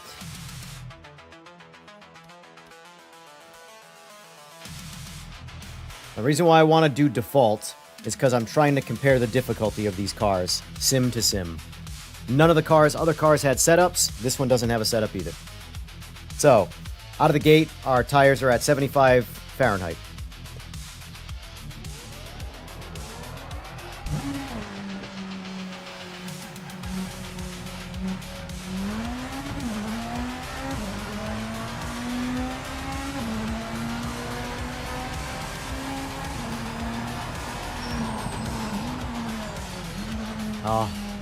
It's jarring, the shift protection.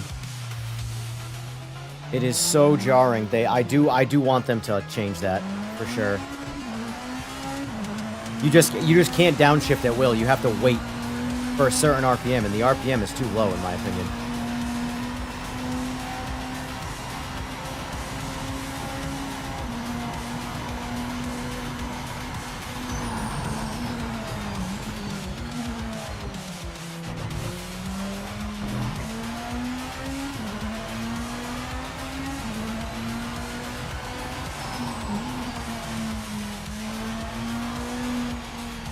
This car feels so different to drive.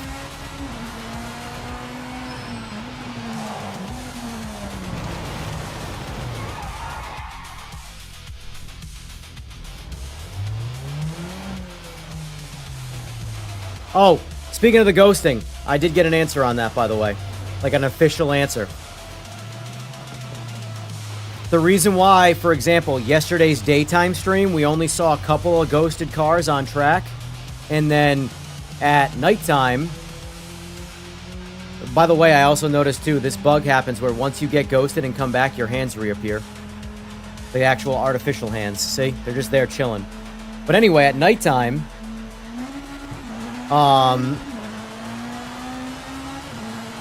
the reason why there were way more ghosted cars is because to avoid issues with poor latency affecting impacts, anybody with essentially over an 80 millisecond ping is ghosted on track, so they can't hit you. In the long term, I would prefer that to be a different way, but in the short term, I'm okay with that because I get it.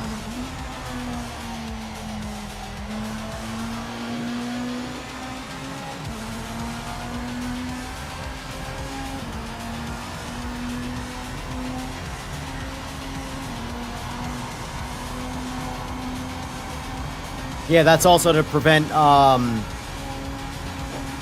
malicious driving.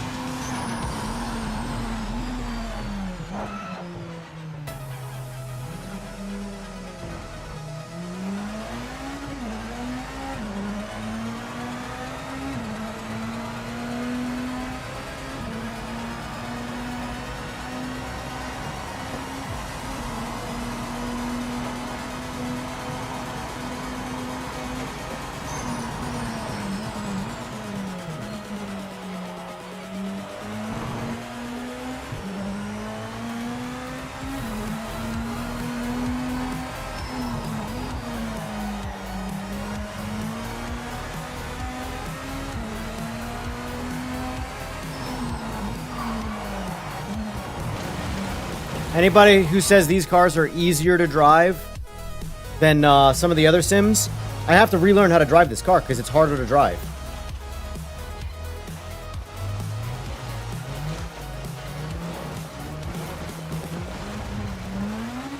I gotta readjust to the lack of ability to downshift the cars in a timely manner.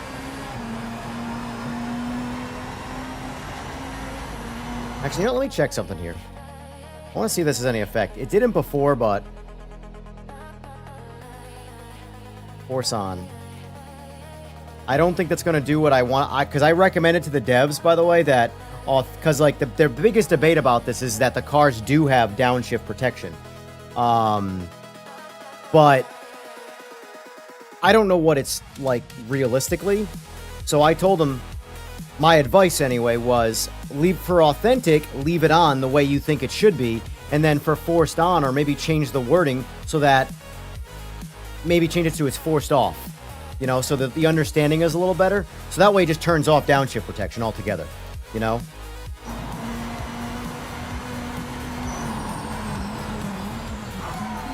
Oh, look at that. I think it actually works. If that's the case, it's never going back on. Hold on, let's try this out. If that's the case, I'm excited. Because this was my recommendation.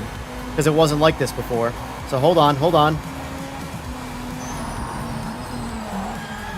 It's still there a little bit, but not nearly as bad. Alright, okay. Alright, let's try driving the car now and see if it's placebo or not. I don't think it's placebo.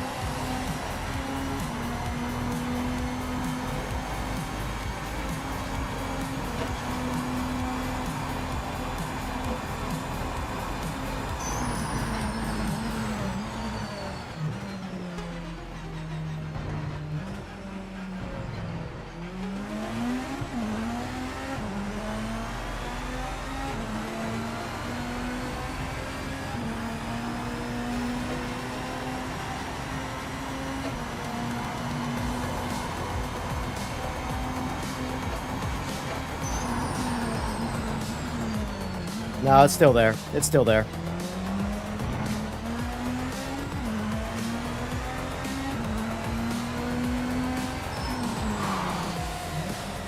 Like right there, I wanted it to downshift and it didn't.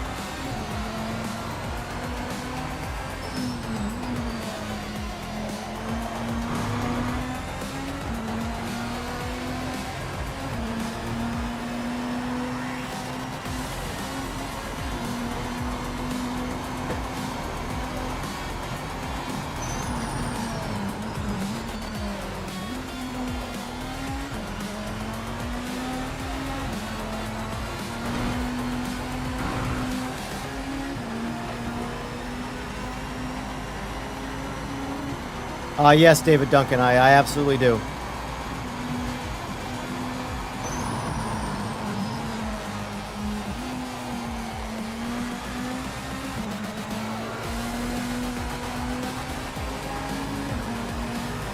It'll be a slow-ass lap right now.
All right, 143.1.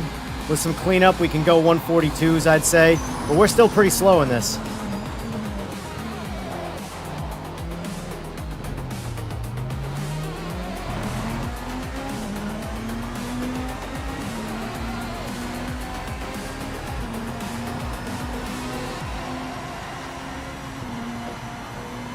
But we're more in line with the harder sims.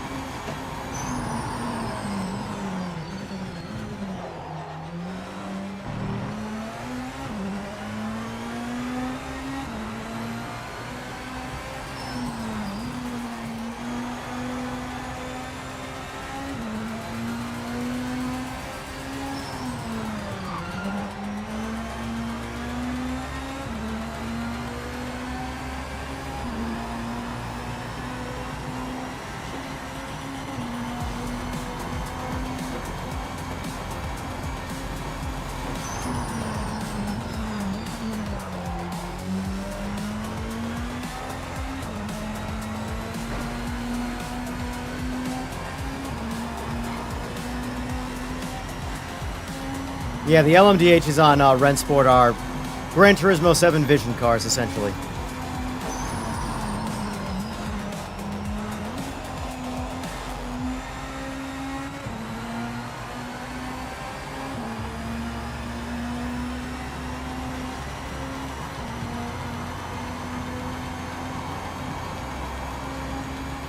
All right, I'll take that for now. 142.1.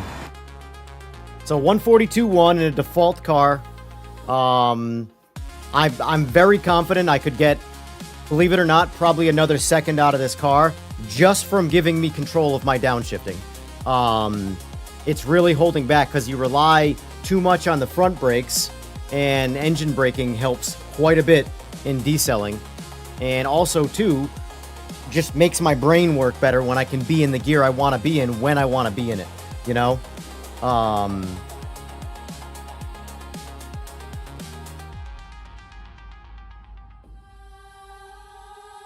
So let's rate this now. So we went 141.0 before. Although I don't know when I did that because I didn't do that live. What did I do here? 142.2 or 142.1. So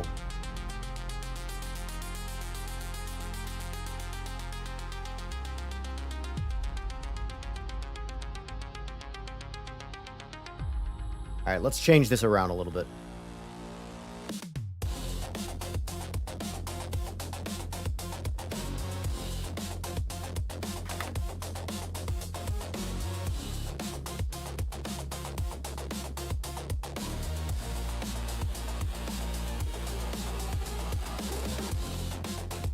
That's fair.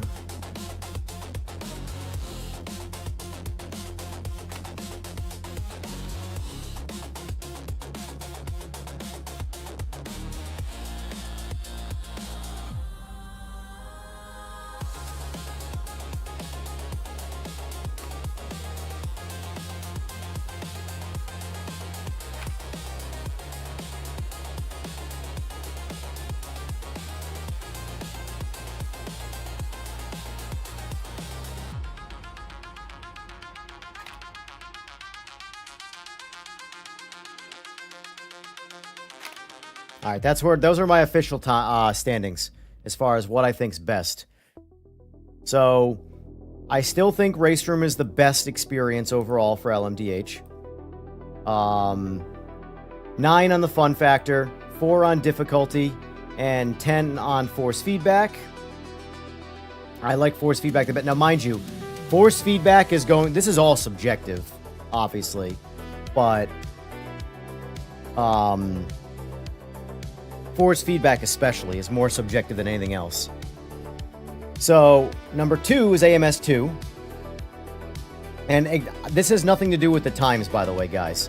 I am not judging this rating here as far as which is the best based off of the elapsed time. All you could do for change the elapsed time is slow the car down to the straight, and it's going to change wildly. It's on Monza. So, number 2 is AMS2. Fun factor is 10. I do think it is the most fun experience of all of them. Difficulty is 5, a little harder, but not much harder than Race Room. Force feedback is 9. Number 3, PMR jumped to number 3 from 6. We went 142.1, which is more in line with iRacing and LMU. We're actually right in the middle. Remember, I'm the same person driving default cars. Now, I could definitely chop a lot of time off of this by setting the car up. I'm sure I could do that in other sims too. I just don't know how to set those cars up in those sims better. Without, of course, experimenting. I can do right off the rip, I could make this car go faster. But anyway, fun factor has bumped up quite a bit. Difficulty has gone down a little bit because before the cars were essentially broken in their mannerisms. And force feedback is now better because they got rid of a lot of the problematic like oscillation and stuff like that. Still not as good as the force feedback in Race Room and AMS2, but it's improved. So LMU, LMU needs a solid revisit once they fix a couple problems they introduced with the, I think they introduced with the new tires. I'm not entirely sure. But I didn't find those problems until after the tires were changed. So the TC issues, where the TC just doesn't work at all unless you're inside the operating temperature window of the tires. Too hot a tire or too cold a tire, TC just doesn't turn on. It doesn't work, period. And that's when your tires have less grip, TC should be more intrusive, not off. Anyway, fun factor is 6, difficulty is 9. It's definitely harder, even though we went faster. Our time went down with the more difficult, more complex tire model. And then, of course, iRacing is in the back of the pack because, again, this is all based off my opinion, and I don't enjoy iRacing's tires. If they're just... We did, what, 5 or 6 laps to get the tires warm and still couldn't push the car in any level? So difficulty's at 10. Force feedback's okay, it's fine. And the fun factor is the minimum. But overall, I'd say the biggest things to note right now, LMU needs a revisit, and PMR went from 6th to 3rd. So, then of course there's, I skipped Rennsport. Rennsport sits comfortably at number 4, simply because it's a good time. Difficulty, it's not difficult. But it's fun. Now, if you're into pure difficulty and realism in quotes, LMU is going to be more fun than Rennsport. But if you want to get in a car and have a good time, Rennsport's more fun than LMU. LMU is far, far, far more try-hard of an experience than Rennsport. Like, they don't even compare.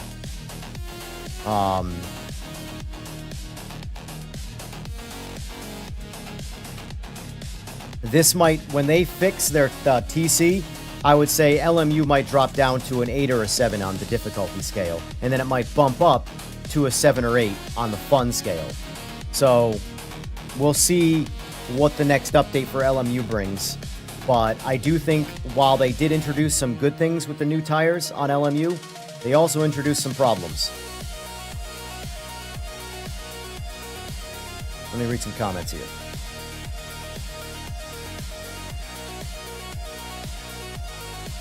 Missed a lot of comments.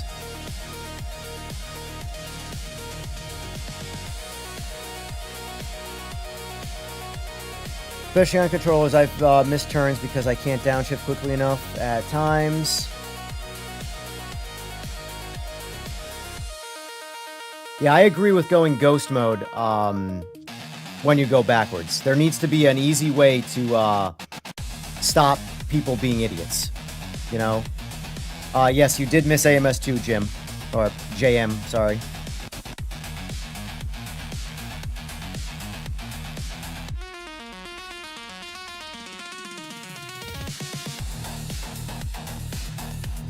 I'm sure it's not always working, Oil Slick. I'm sure there are... you saw me get force punched from someone I was chasing that had lower ping. There is definitely a something's going on with the netcode when cars get too close together. It's almost like the ping is like blending together, or like they're blending. It's very strange, but it's not related to ping that where the cars make contact like that. It's very strange. They're again, it's not perfect, but that's the idea behind it. Who's winning right now? I am. I am winning because I have all of the sims.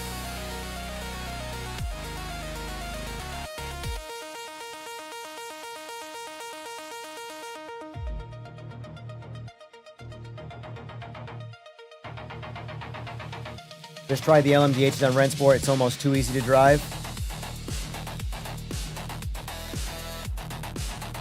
I would say yes. They're too easy to drive. If they increase the difficulty a little bit, I'd say it might bump up. I wouldn't go too much because, again, more difficulty does not mean more fun and more realistic. But I do think they've erred too much on the side of easy and gotten away from difficulty to the point where they've also gotten away from a little bit of the fun factor too. I do think the Rennsport cars need to be a little harder to drive. They're on rails.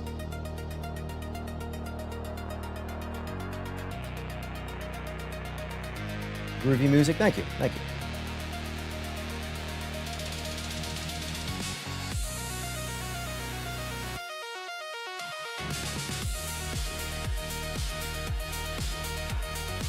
For sure, we have some sims that fake things in order to make more realistic behavior.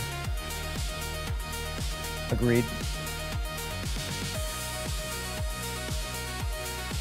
Can I try and do a race with the AI at 100%? Have a theory that they might have changed the AI again. Sure. I will do that. Oil slick. I personally tested out. I pitted several times. My tire pressure did not change. So I haven't experienced the bug that some other people are saying. You can confirm the AI at 100% is faster now. Let's see. Then it's not me that's slow then.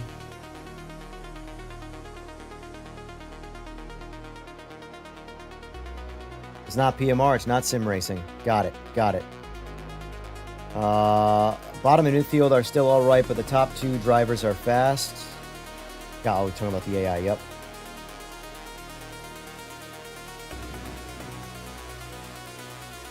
Alright, so let's do this. Let's back out of this. That's an interesting bug, by the way, where the hands appear. Like if you have the wheel turned off, like I do, disabled on screen, and then the hands appear when you go backwards briefly.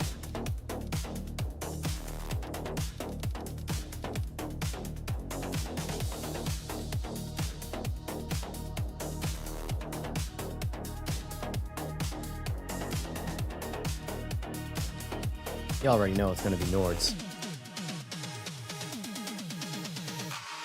We're going to pre-warm the tires, though.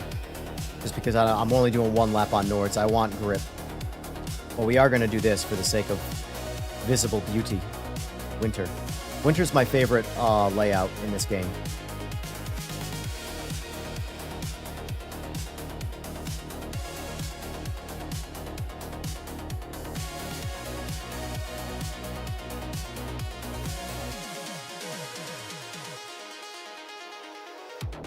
Well, let's test out these.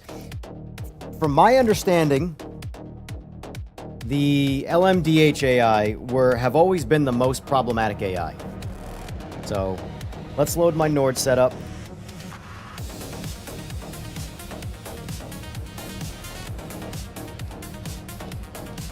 I don't know, that didn't... Oh, never mind, I loaded the right tires, but I'm going to go softs for this. Just because we're driving now in cold climate.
Like I said, problematic.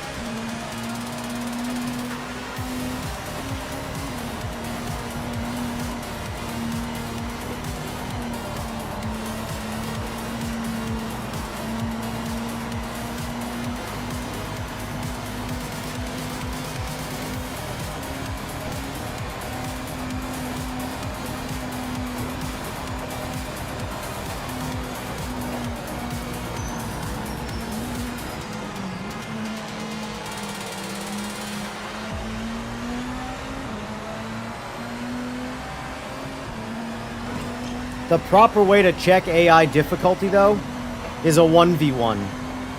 Because with a full grid, there's a lot more range of difficulty, because the further up the pack you go, the harder they get. And the less mistakes they make. The back of the pack's a bunch of idiots.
Tires are still getting too hot. All right, let's do something differently, because I don't feel like I'm going to catch any of these guys.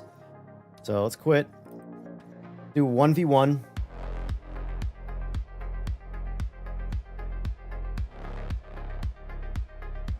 Let's do this.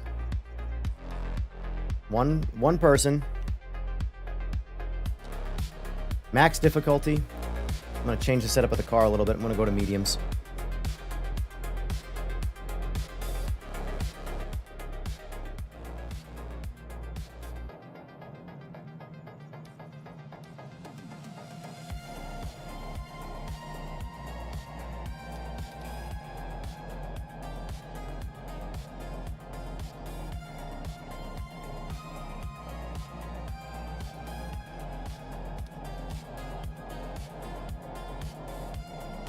So car is technically going to be harder to drive right now. Actually, no, I'm going to test this out. Split the difference. Because 10 is way too gripped, and 4 is not quite gripped enough, so we're going to split the difference there.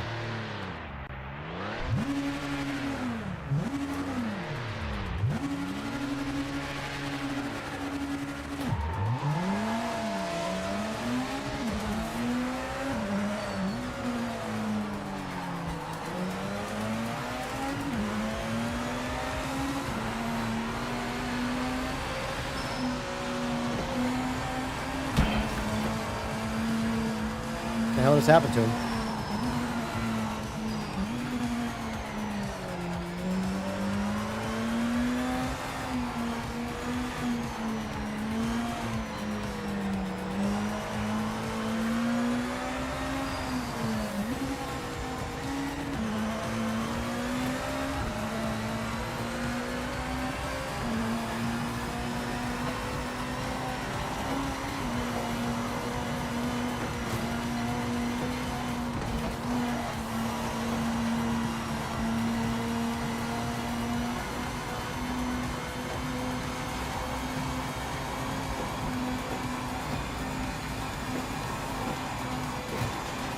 Getting gap, Damien. Where you at?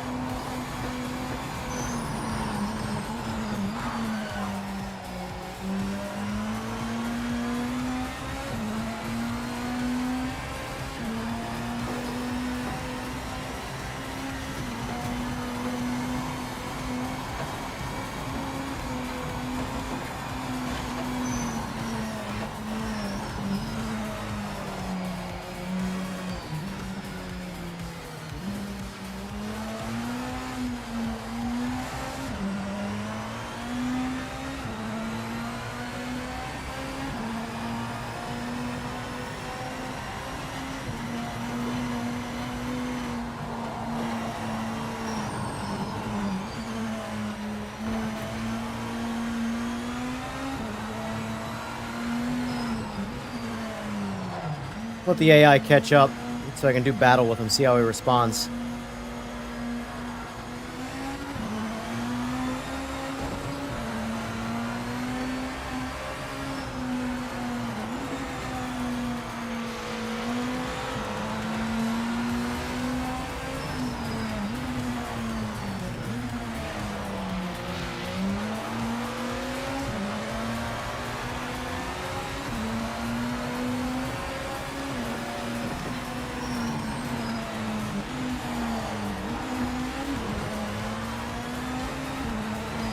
I need to get the downshift protection disabled. Or heavily desensitized, because it's too much. You lose a lot of time not being able to downshift.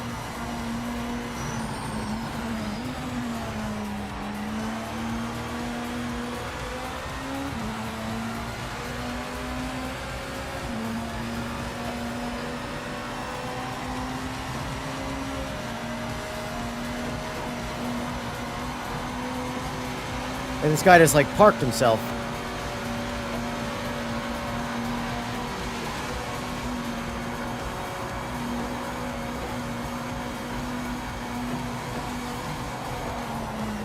I forgot you can't do that in this.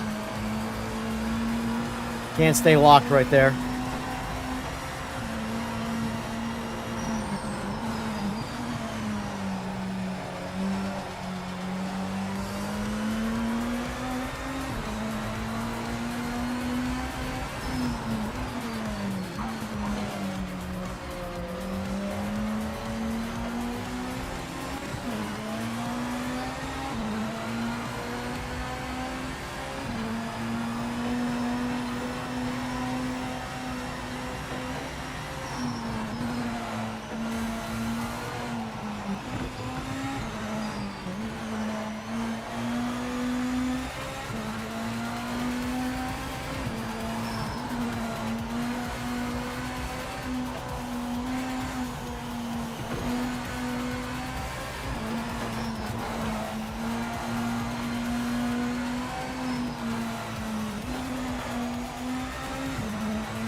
Oh, look, I guess he crashed.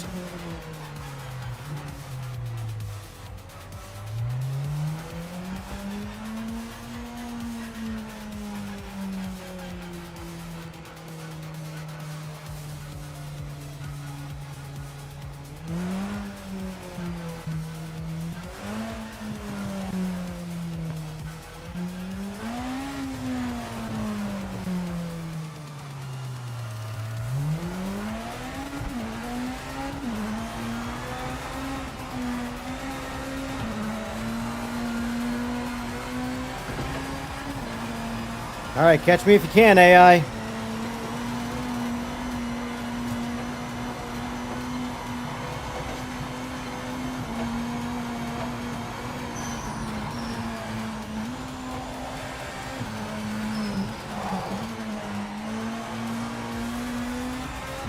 He just crashed again. He just crashed again. If anything, the AI is stupid more than difficult.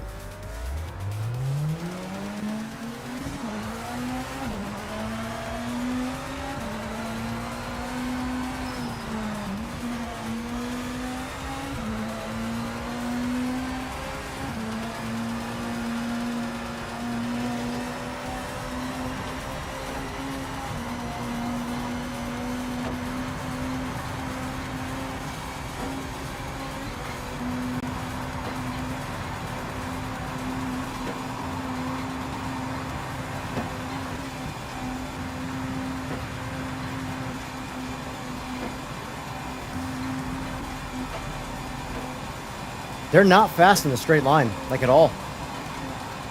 I'm actively pulling away.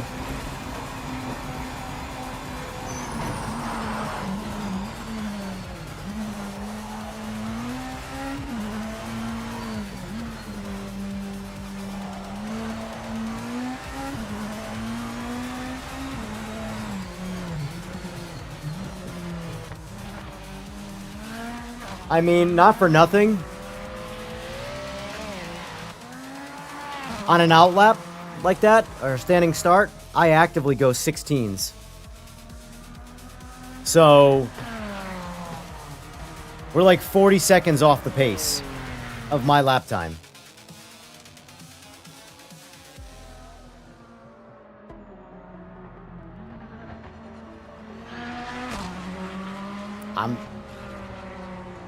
I mean, here's the thing. It's hard to judge one class and blame the whole and label the whole system. But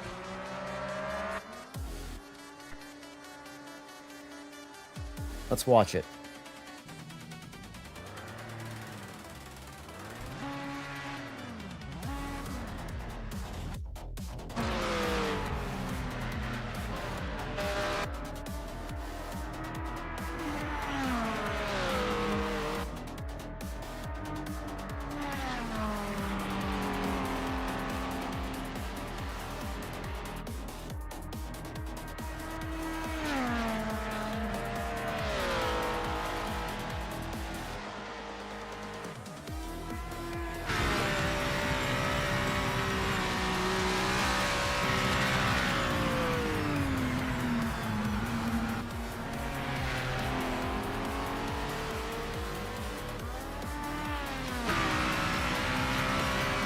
What do you mean by steering customized just through Gamer on Simagic? Like force feedback? Force feedback, I have a default setting, basically, that I run, and then I do the rest in the game.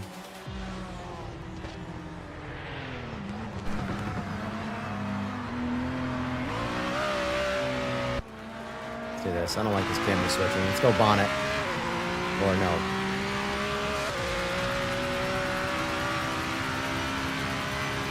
Let's see us driving. This is the AI obviously chasing me.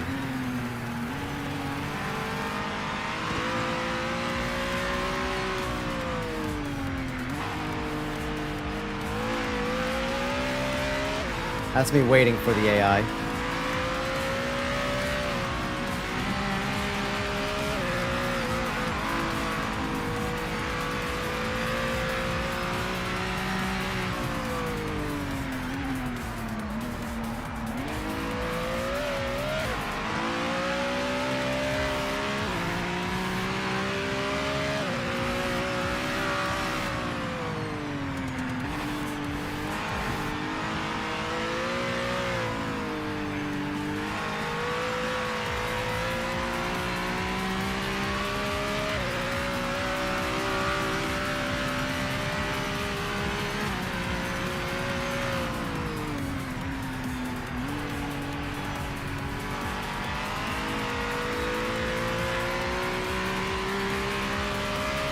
And right here, I just drive around him.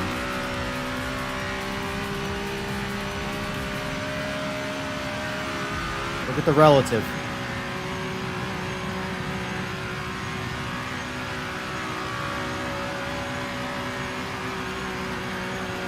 Look at that.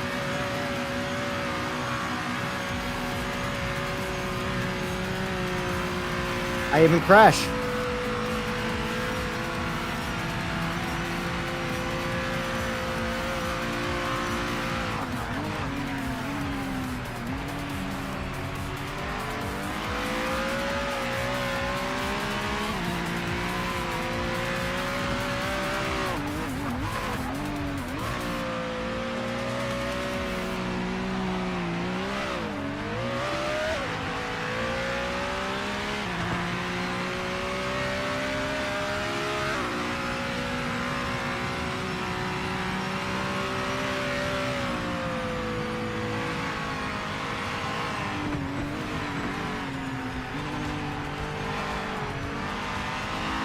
It almost looks like the AI is a pad user.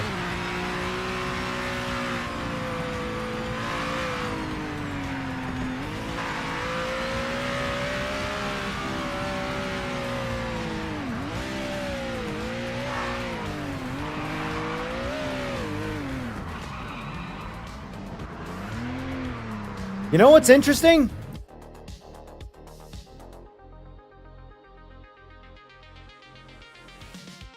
I must have, because even though it's a replay,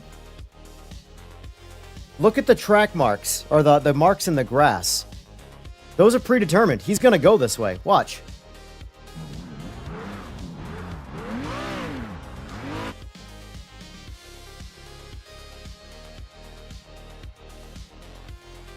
This entire section right here that he crashes, all the lines in the grass are where he goes.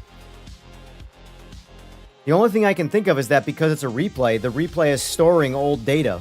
So watch. Everywhere he goes off the grass, the tire marks in the grass are already there. Watch. Right there. See?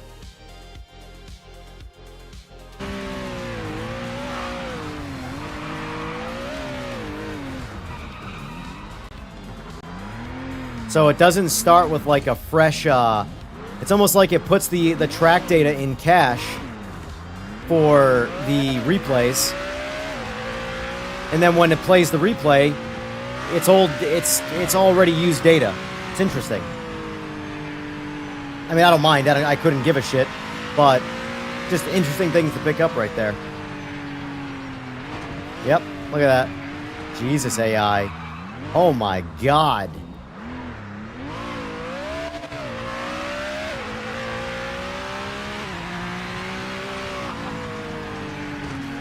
Alright.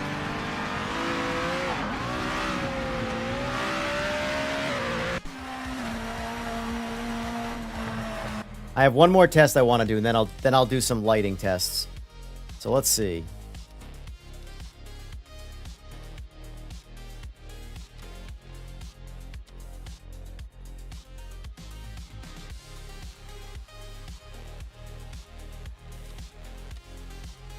Can I put myself... Where do I put myself on the grid in first place?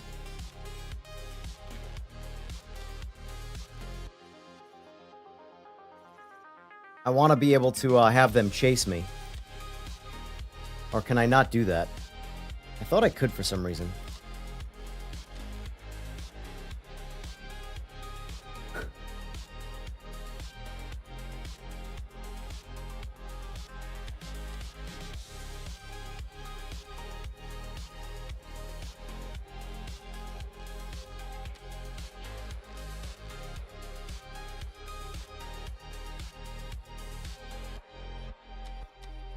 I thought I could choose my position on track, but I guess not. That's a bummer.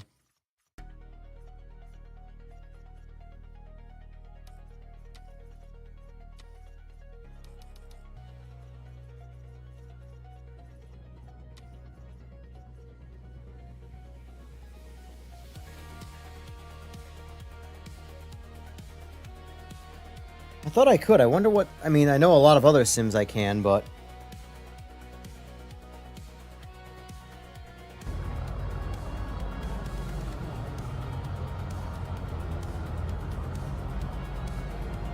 I'm just curious to see how this drives.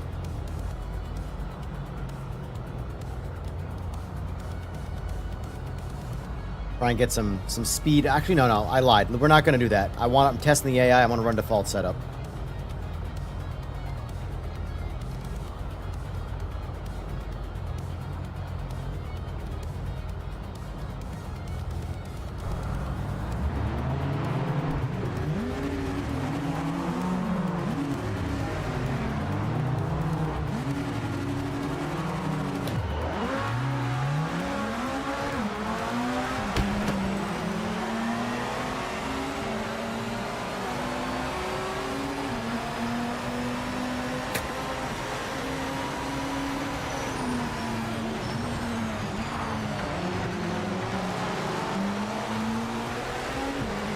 Felt like I got shot out of a cannon compared to them.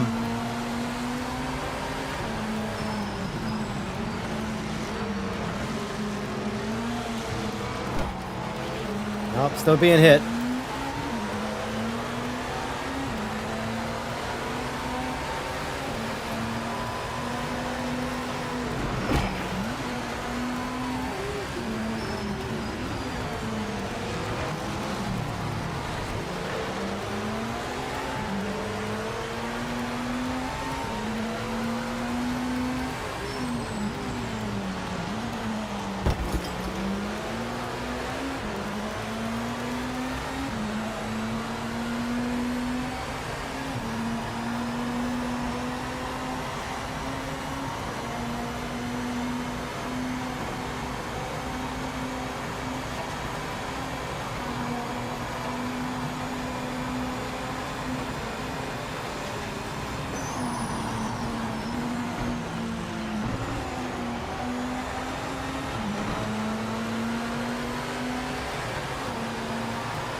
don't know why they hit the brakes so hard right there.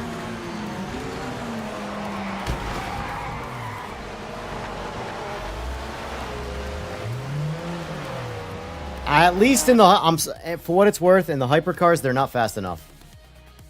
That's max AI, and like realistically, if I didn't get punted right there, I got 4 more laps in front of me to catch them.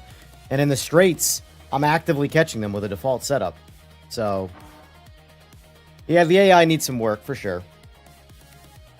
They're good enough for like practicing and stuff, but if that's 100% AI, and if you want to do like career mode and that's the same AI, at least in the hypercars anyway, it does change class for class, so grain of salt there, but so let me do your request.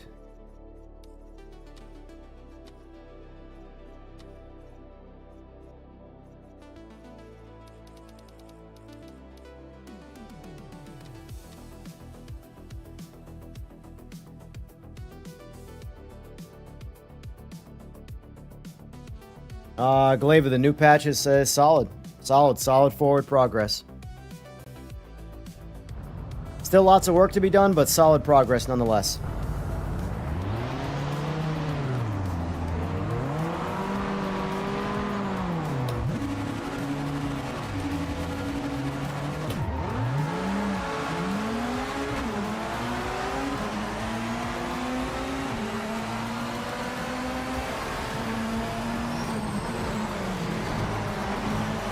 This is more the lighting issue than anything else. Headlights shine through your car and blind you.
This is not open lobbies. This is testing stuff. Oh, that's not till tonight.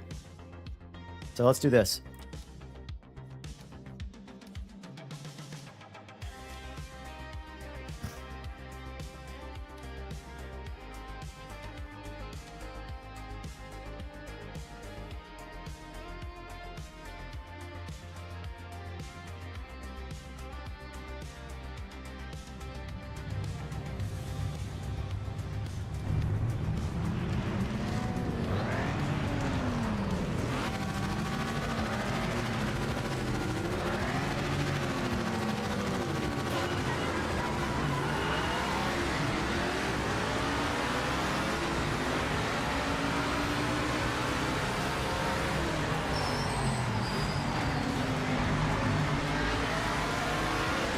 This is really hard to drive this car with a Formula wheel.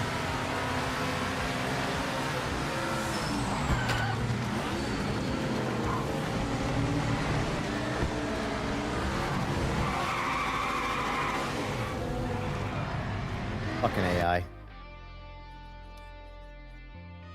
Alright, I'll fire up the PS5 for you. I played it last night, though. I did the same car on Bathurst and I could see on PS5. So we'll see what it looks like here.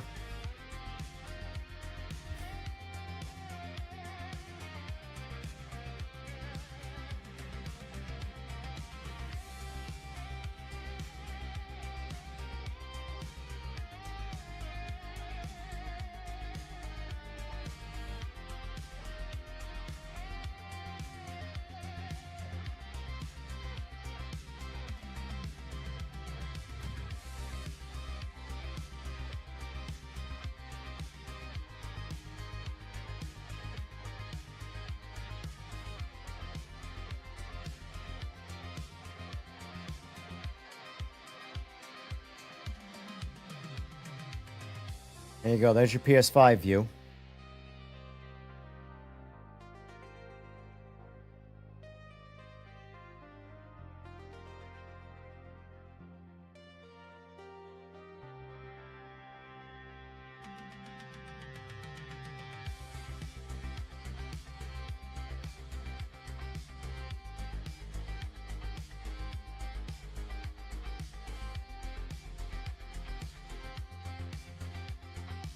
Oh, whoop. Dumbass.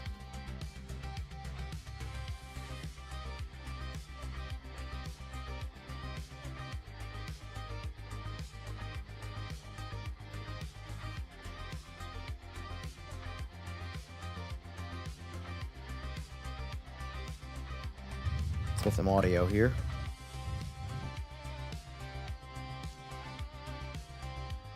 Wrong way.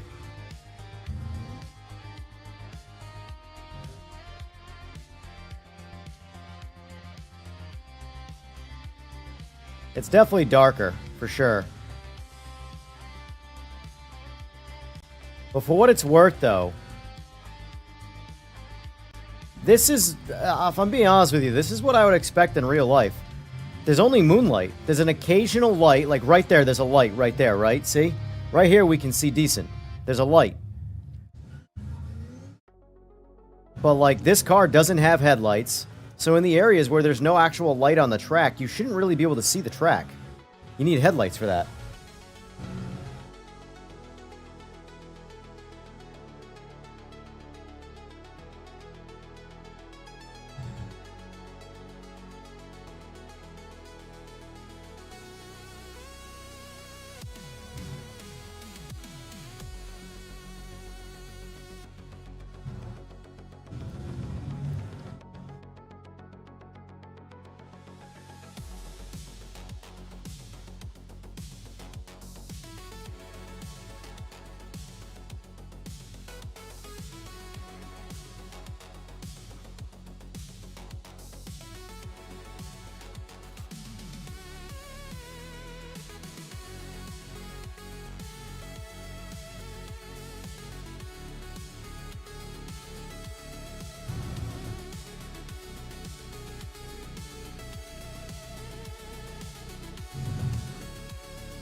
I'll do winter average.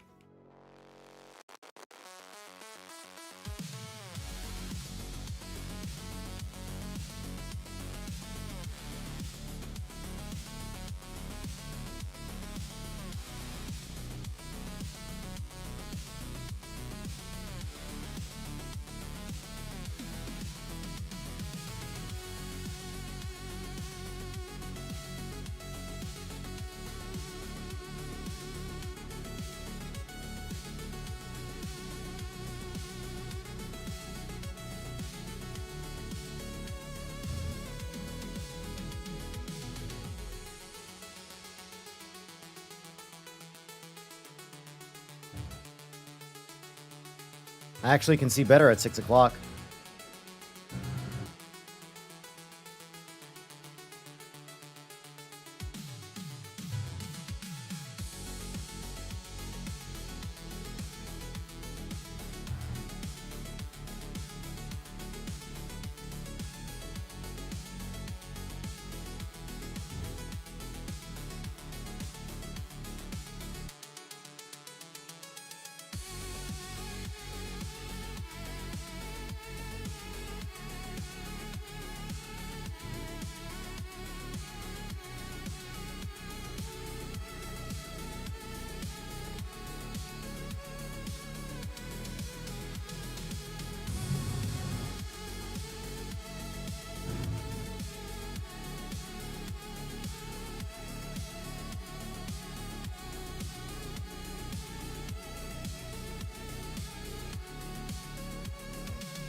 What about like the buildings in the stands? Could you see those?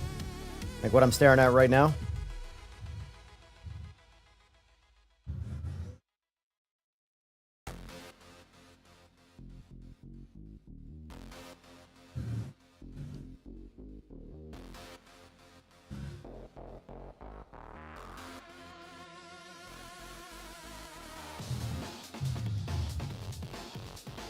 Interesting. If you booted up your PlayStation right now in a single player and did this, can you see? Or have you tried? I'm saying like maybe, is it possible that the lobby was bugged? Or I'm saying if you, because like I said, like my opinion for what I'm seeing right here on my end, this is what I would expect. Try in single player on your own, because maybe it could have been a lobby issue. Because the only other difference at that point would be, I don't know if you're on a PS5 or a PS5 Pro, but I don't think there's any actual difference between them. From a game standpoint, anyway. Let me see.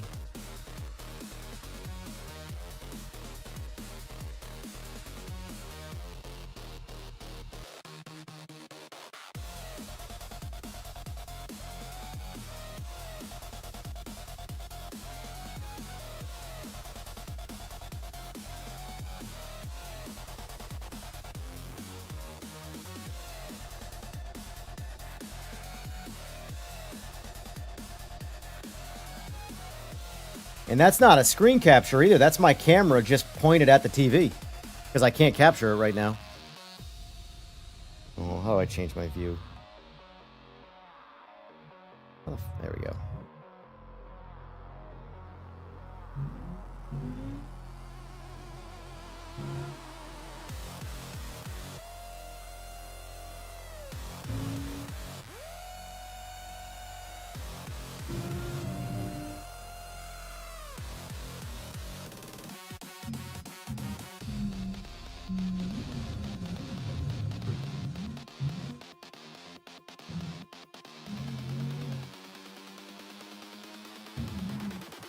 I don't even know where the fucking track is.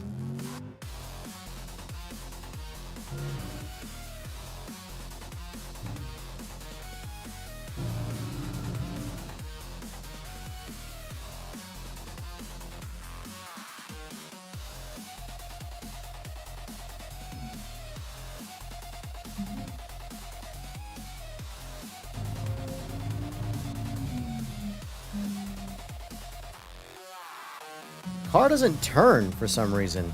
I had noticed this last night too. I wonder if this is the way to adjust the pad input. It drives fine with the GTOs, but the GT3s on pad drive like shit.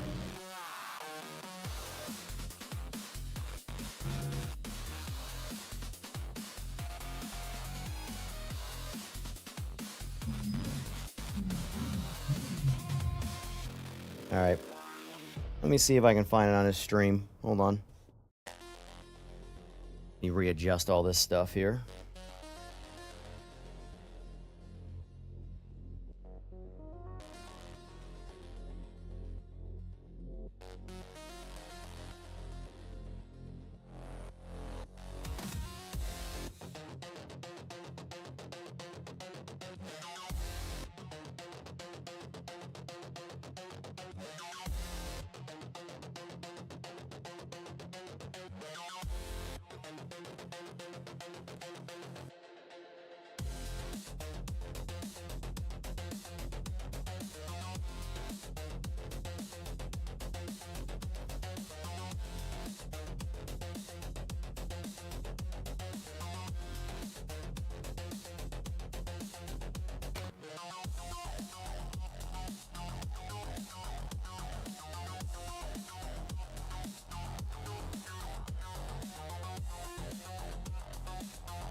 Guys, man, it's 7:30 in the morning.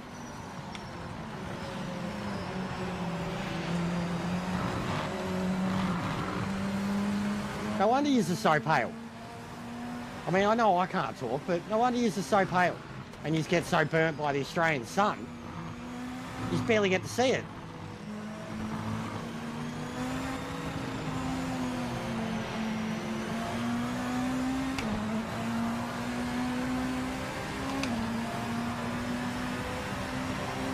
You know, it's on spring. I would have thought it would have come up. He said his is on spring. Like, it's nearly 8 a.m., bro.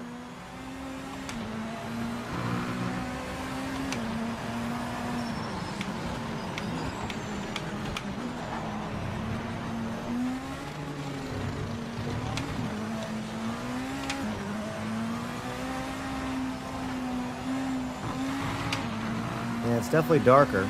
Like a lot of like the trackside lighting is just not lit up.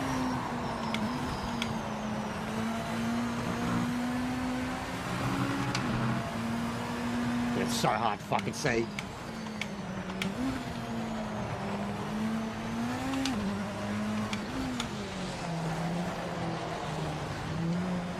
I'll try it on spring, see if that changes anything.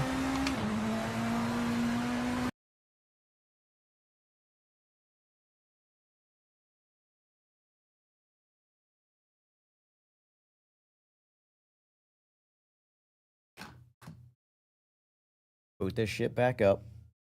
Turn this busted ass camera back around. God damn it.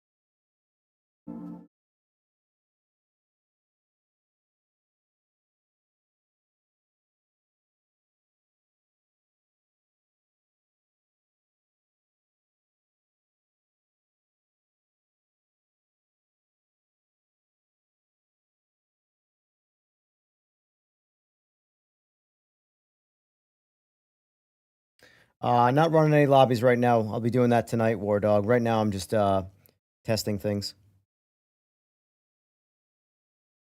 Oh, what? So springtime at 6 a.m. is light in this. Looks really fucking good, I'll say that. But it's not nighttime. I'll try changing the time. Yeah, that looks nice. I know the camera's probably not going to pick up sort of the detail, but that looks really good. I'm not going to lie. Overall, PS5 got a pretty... I assume it's Xbox too, but PS5 got a pretty solid visual buff this patch. This game did not look this good last patch. Not even close. There are certain aspects of the detail here that looks genuinely better than PC. To the point where like I kind of wish I was playing it on console. Like the frame rate's not there and the resolution's not there, but a lot of like the color palette and sort of like there's definitely less visual bugs, I'll say that. I'm gonna lower it back to midnight and see what happens.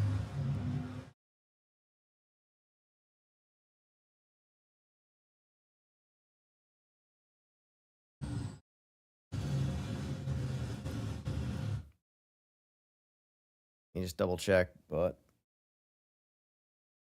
it's quite possible the server was bugged. Till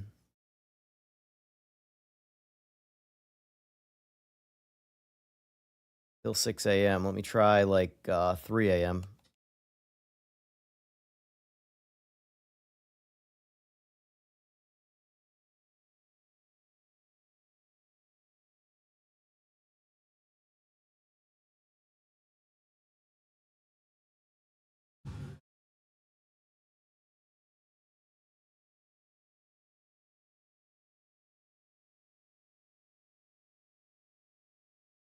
This is definitely the darkest I've seen it so far.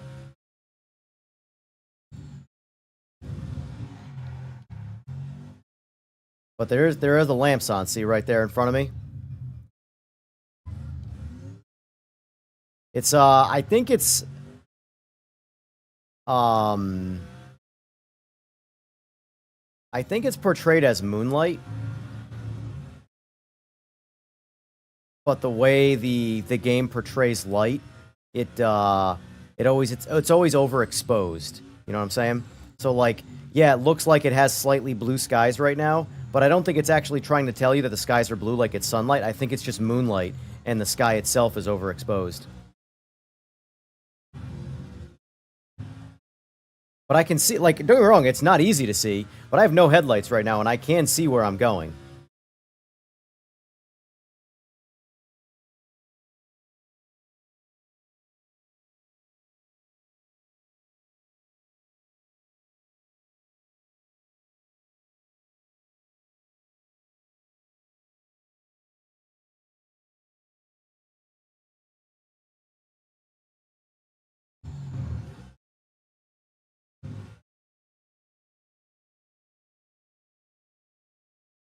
So let me try midnight. I'm just curious. The springtime that was the darkest scenario so far, right there, the one we just did. See what midnight looks like.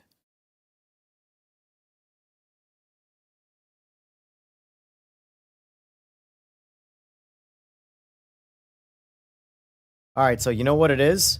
It's brighter now. There's more track lights on. So what I'm thinking that's happening is that at a certain time of night, the lights turn off because it's getting into morning time, but the sun hasn't popped up yet.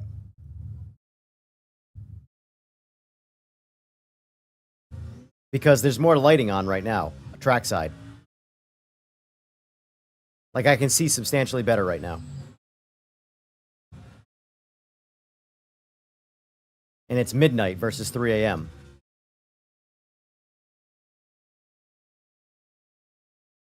So that's like, watch, right? This is objectively brighter than 3 a.m. So let me go back out. I just want to look at literally the home stretch right there in the starting line, what the trackside lighting looks like at 3 a.m.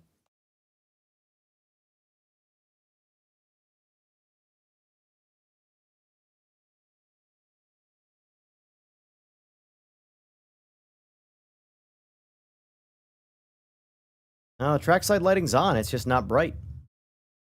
It's darker at 3 a.m. than it is at midnight. I'll say that.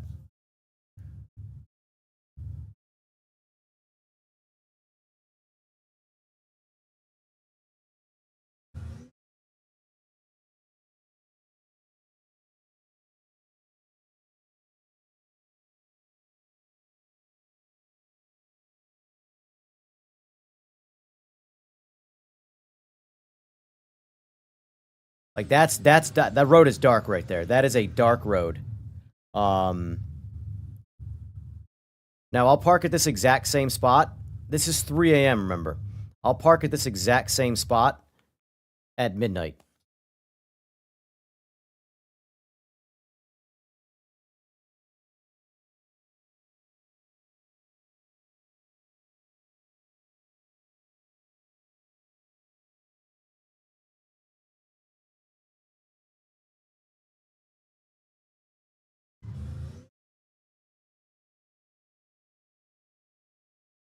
This actually looks the same now.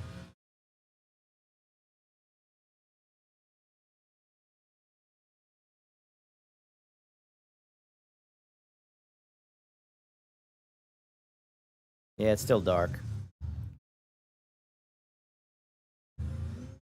Yeah, you really can't see the road, but you can see the side markers.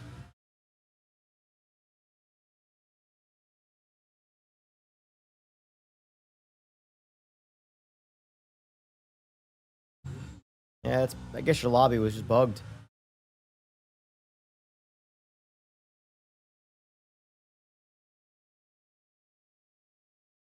Because I don't think there's any assets that render on a PS5 Pro that don't render on a standard PS5. It should be the exact same image.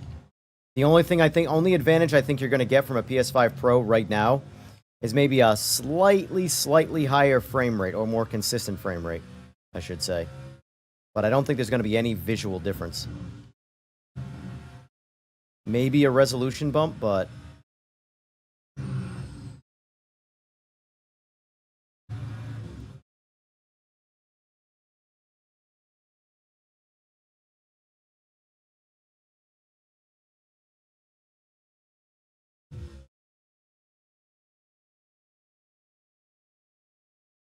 I mean, this here is pretty dark. But again, I don't have fucking headlights. Let me see what it looks like with headlights. I believe he was driving an LMDH car, so let me jump in one of those.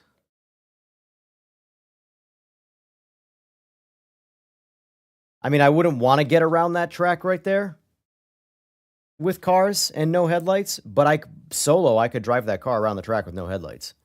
And probably race it too.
But there's no doubt it's way brighter on PC. But it also, the thing about the brightness on PC is it looks overexposed. This, to me, what I'm seeing right now looks more realistic to me. If I'm racing on a track at midnight, unless they turn the lights up more, although I will say I would expect the headlights to go out a little bit further, like have a little more, I forgot what the technical term is for when the headlights reach further, but glow, it's not glow, but when they... After the hard line disappears of where the headlight is, there's like that, still the lighting after the fact. It doesn't seem like that's really in this very much.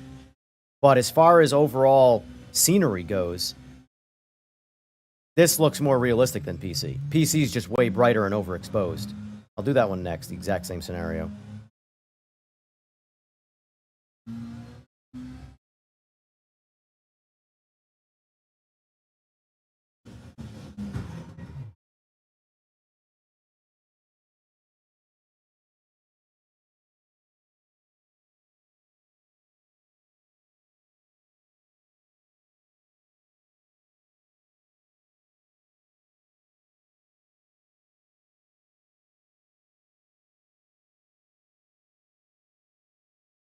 Oh.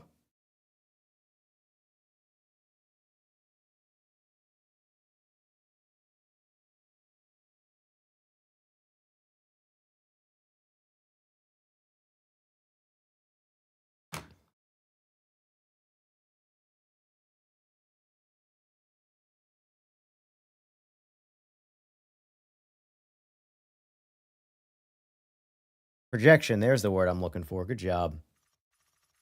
Now let's look at the exact same thing on PC.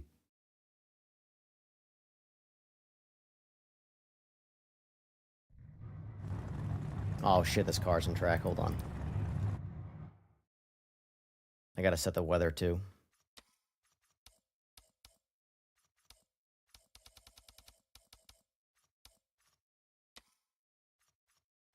Spring, average.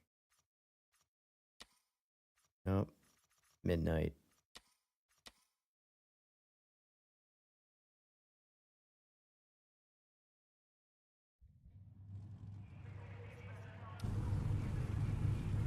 Yeah, like, it's night and day what you can see, quite literally. See the whole damn track.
I know what's happening, why I can't downshift.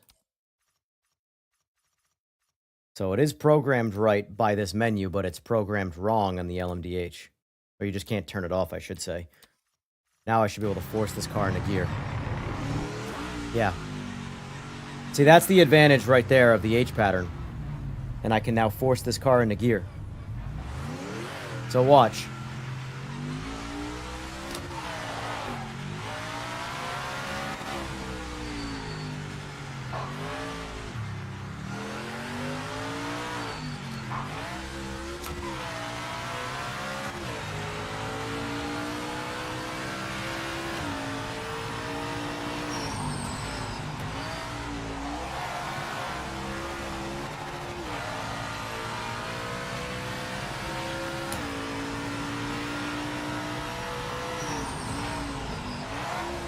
H patterns and formula wheels feel very weird.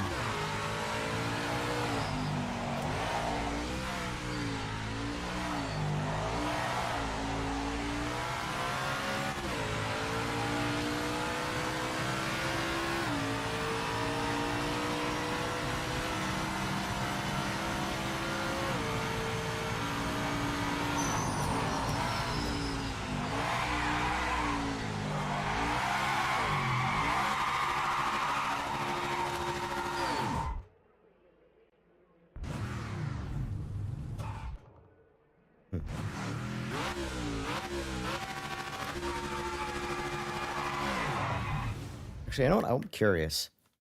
This might actually help with the I'm trying to figure out a way to fix the LMDH. So auto clutch. Force that on. I'm just curious. That might help the LMDHs not stall when you spin out to get, you know, because the problem is the engine shut off. And then getting them going again is bugged. So let's see what happens when I put it in gear now. Or in gear, technically. So, doesn't stall now. See? We're not stalling. So, putting that back on,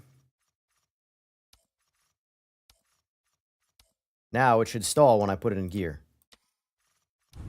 So we're in neutral, put it in gear. Yep, stalls.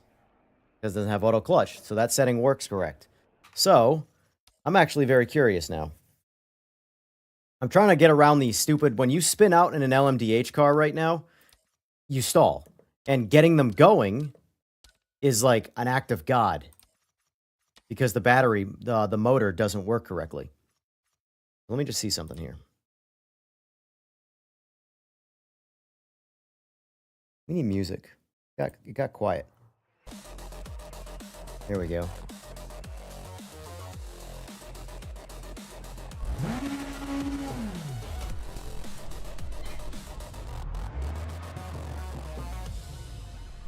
It doesn't apply to the LMDH though. Oh no, wait, hold on. I don't think I have it on right now. Let me just double check. Hold on. So we're engines on, We're idling. I put it in gear. Stalls. Okay. And then when we're stalled like this, because it works off battery to get started again, look how ridiculous that is. Brakes, stalled. So now, let's go neutral. Fire it up. So let's turn auto clutch on. The only thing is I don't think the clutch works correctly. But let's see. Let's put it in gear. Stalls. Yeah. Clutch doesn't work right for this car.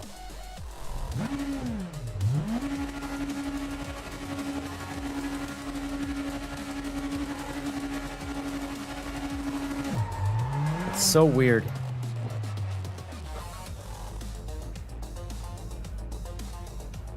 If I increase deployment, I can try that. What am I doing here? Retire. Restart. Vehicle setup.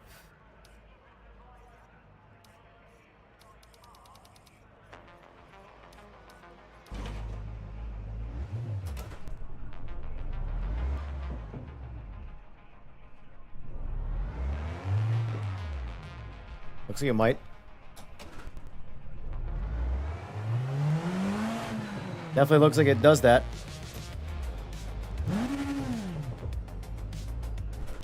So we're stalled, and I'm just going to hit the gas.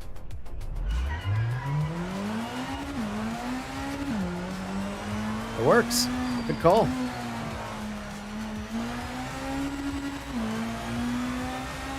I'm actually going to report that to the dev. Good job. Good job. Look at you.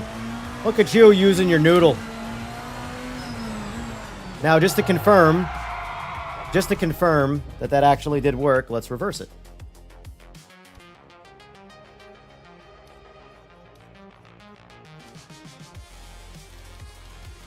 Go the opposite direction. 0 deploy.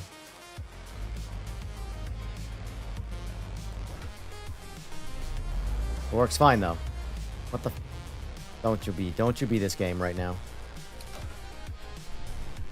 All right, it's struggled more.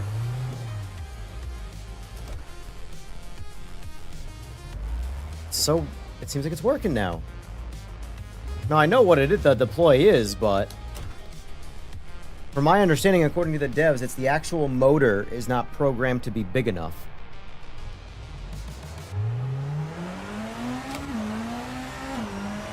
Alright, let me try one more thing then.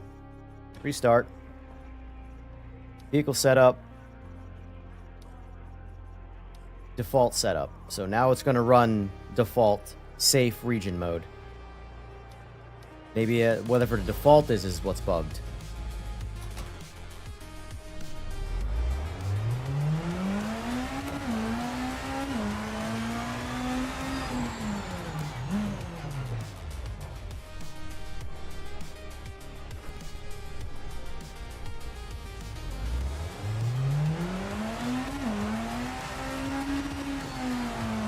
Let's pretend we're in the grass and we just spun out. No!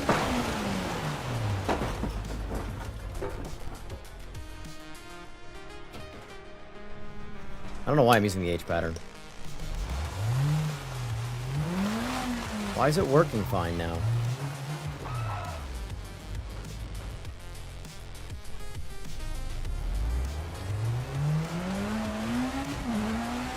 I'm so lost, man.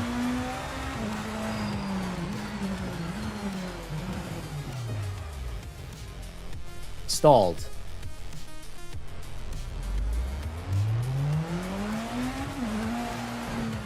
It's not stuttering at all. Let's quit the lobby and come back in. Maybe it's like the tire pressure bug, when you cycle it, it makes it work.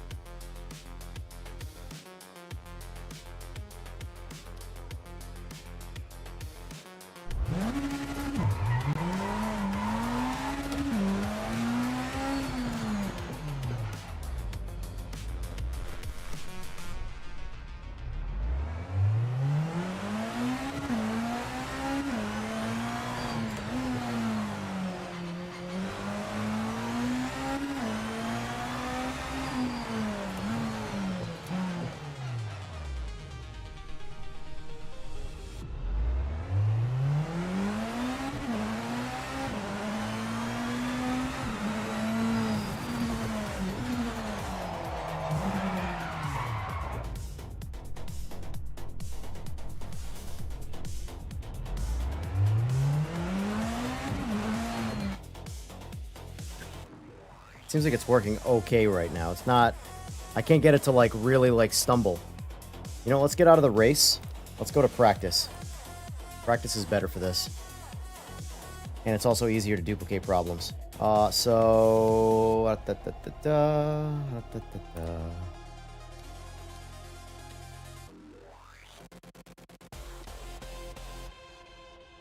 Oh, chasing bugs.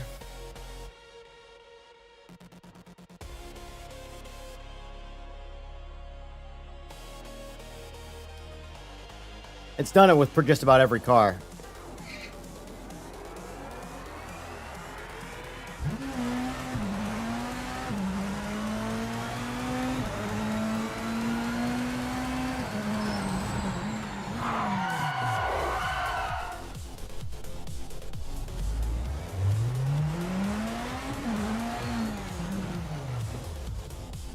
I know the Valkyrie's pretty bad, but the Valkyrie shouldn't even have the issue because it doesn't have a battery.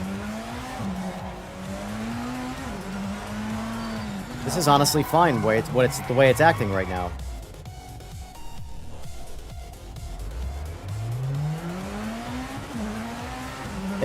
It definitely needs a little bit more snap. It's not like, in my opinion, working properly, but it's working enough. You know? Every other game that just goes, just like you see it in real life. It just takes off. So let's do... I know we've had issues with the Cadillac, personally.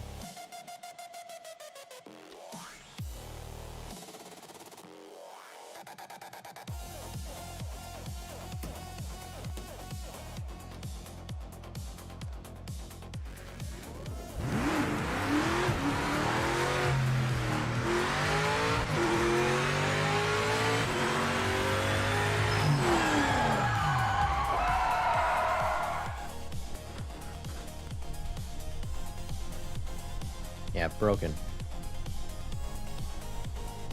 Completely broken.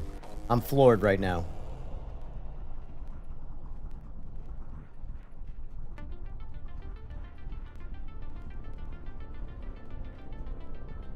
Completely floored.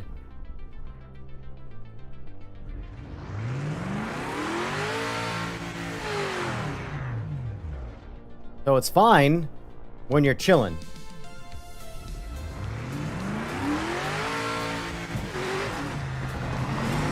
Stall it in higher gear. Downshift to first. Broken.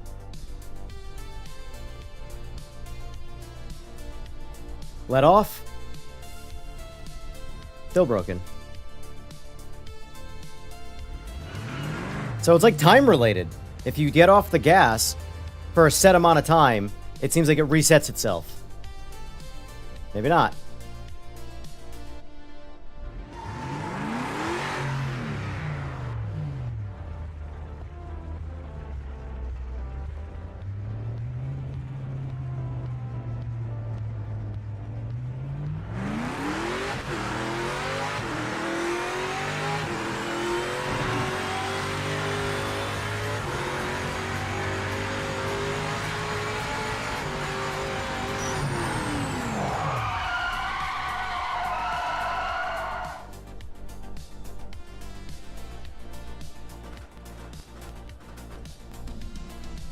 Nope.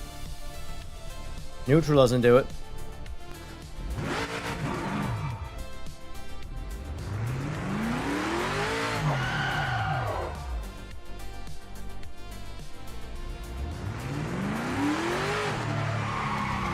It's so temperamental. I honestly don't know. It's like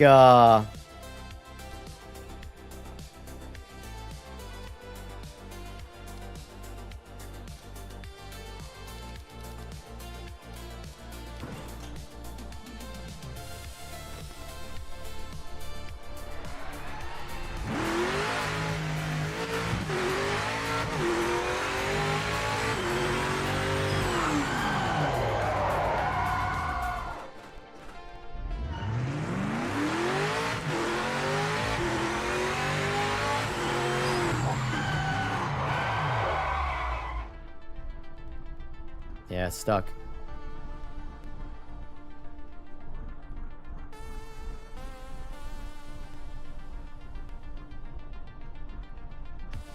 Now, if I let it sit for a sec, it's fine.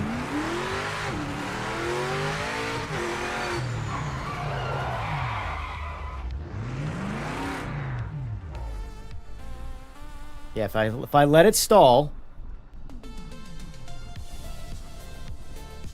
I just deleted all your comments because you spamming symbols. I friggin' Streamlabs, man.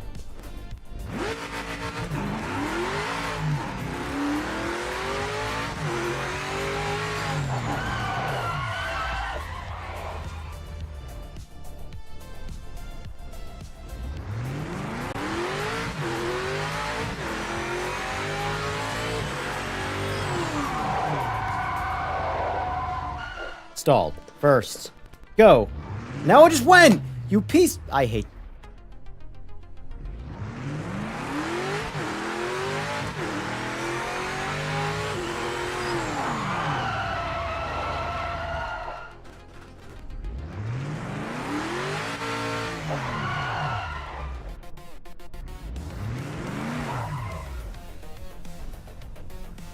Now it's stuck.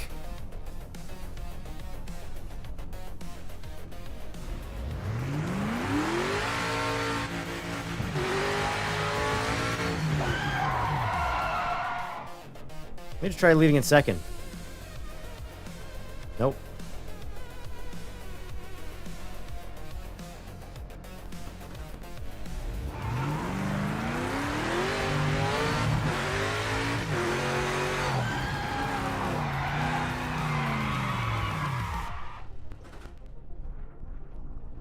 Broken.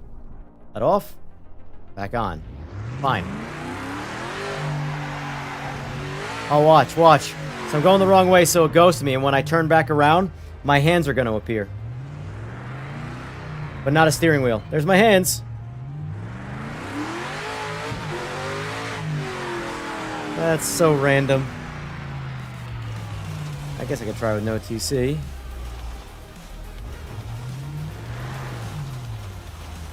Yeah, that part I do know. Eagles. So they're like back tracing.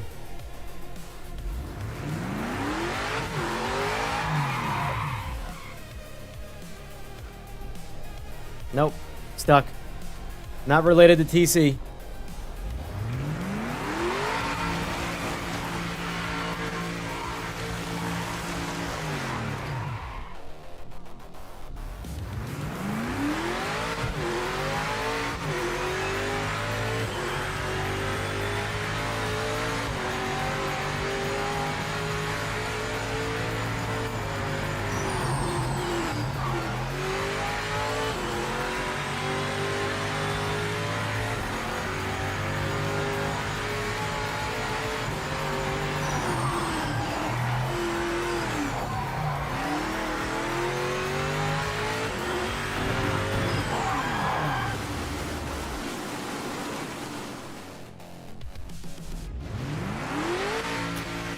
I give up. I totally give up. I'm probably going to get off, but you guys obviously should go. I'll send you over to him or something. Is he live yet or no? I could just look.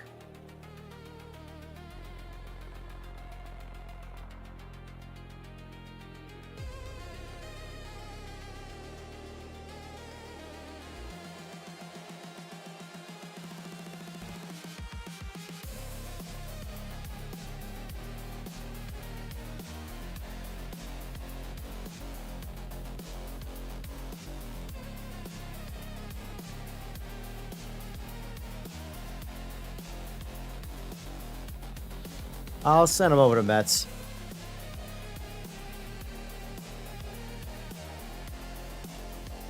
I'm not against making any level of peace. I don't care about any of the drama, but I keep hearing about things continuously being said about me for, in my opinion, no real reason.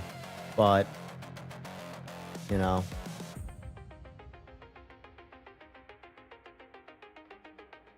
Is what it is. That's the game. Let's see.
Oh.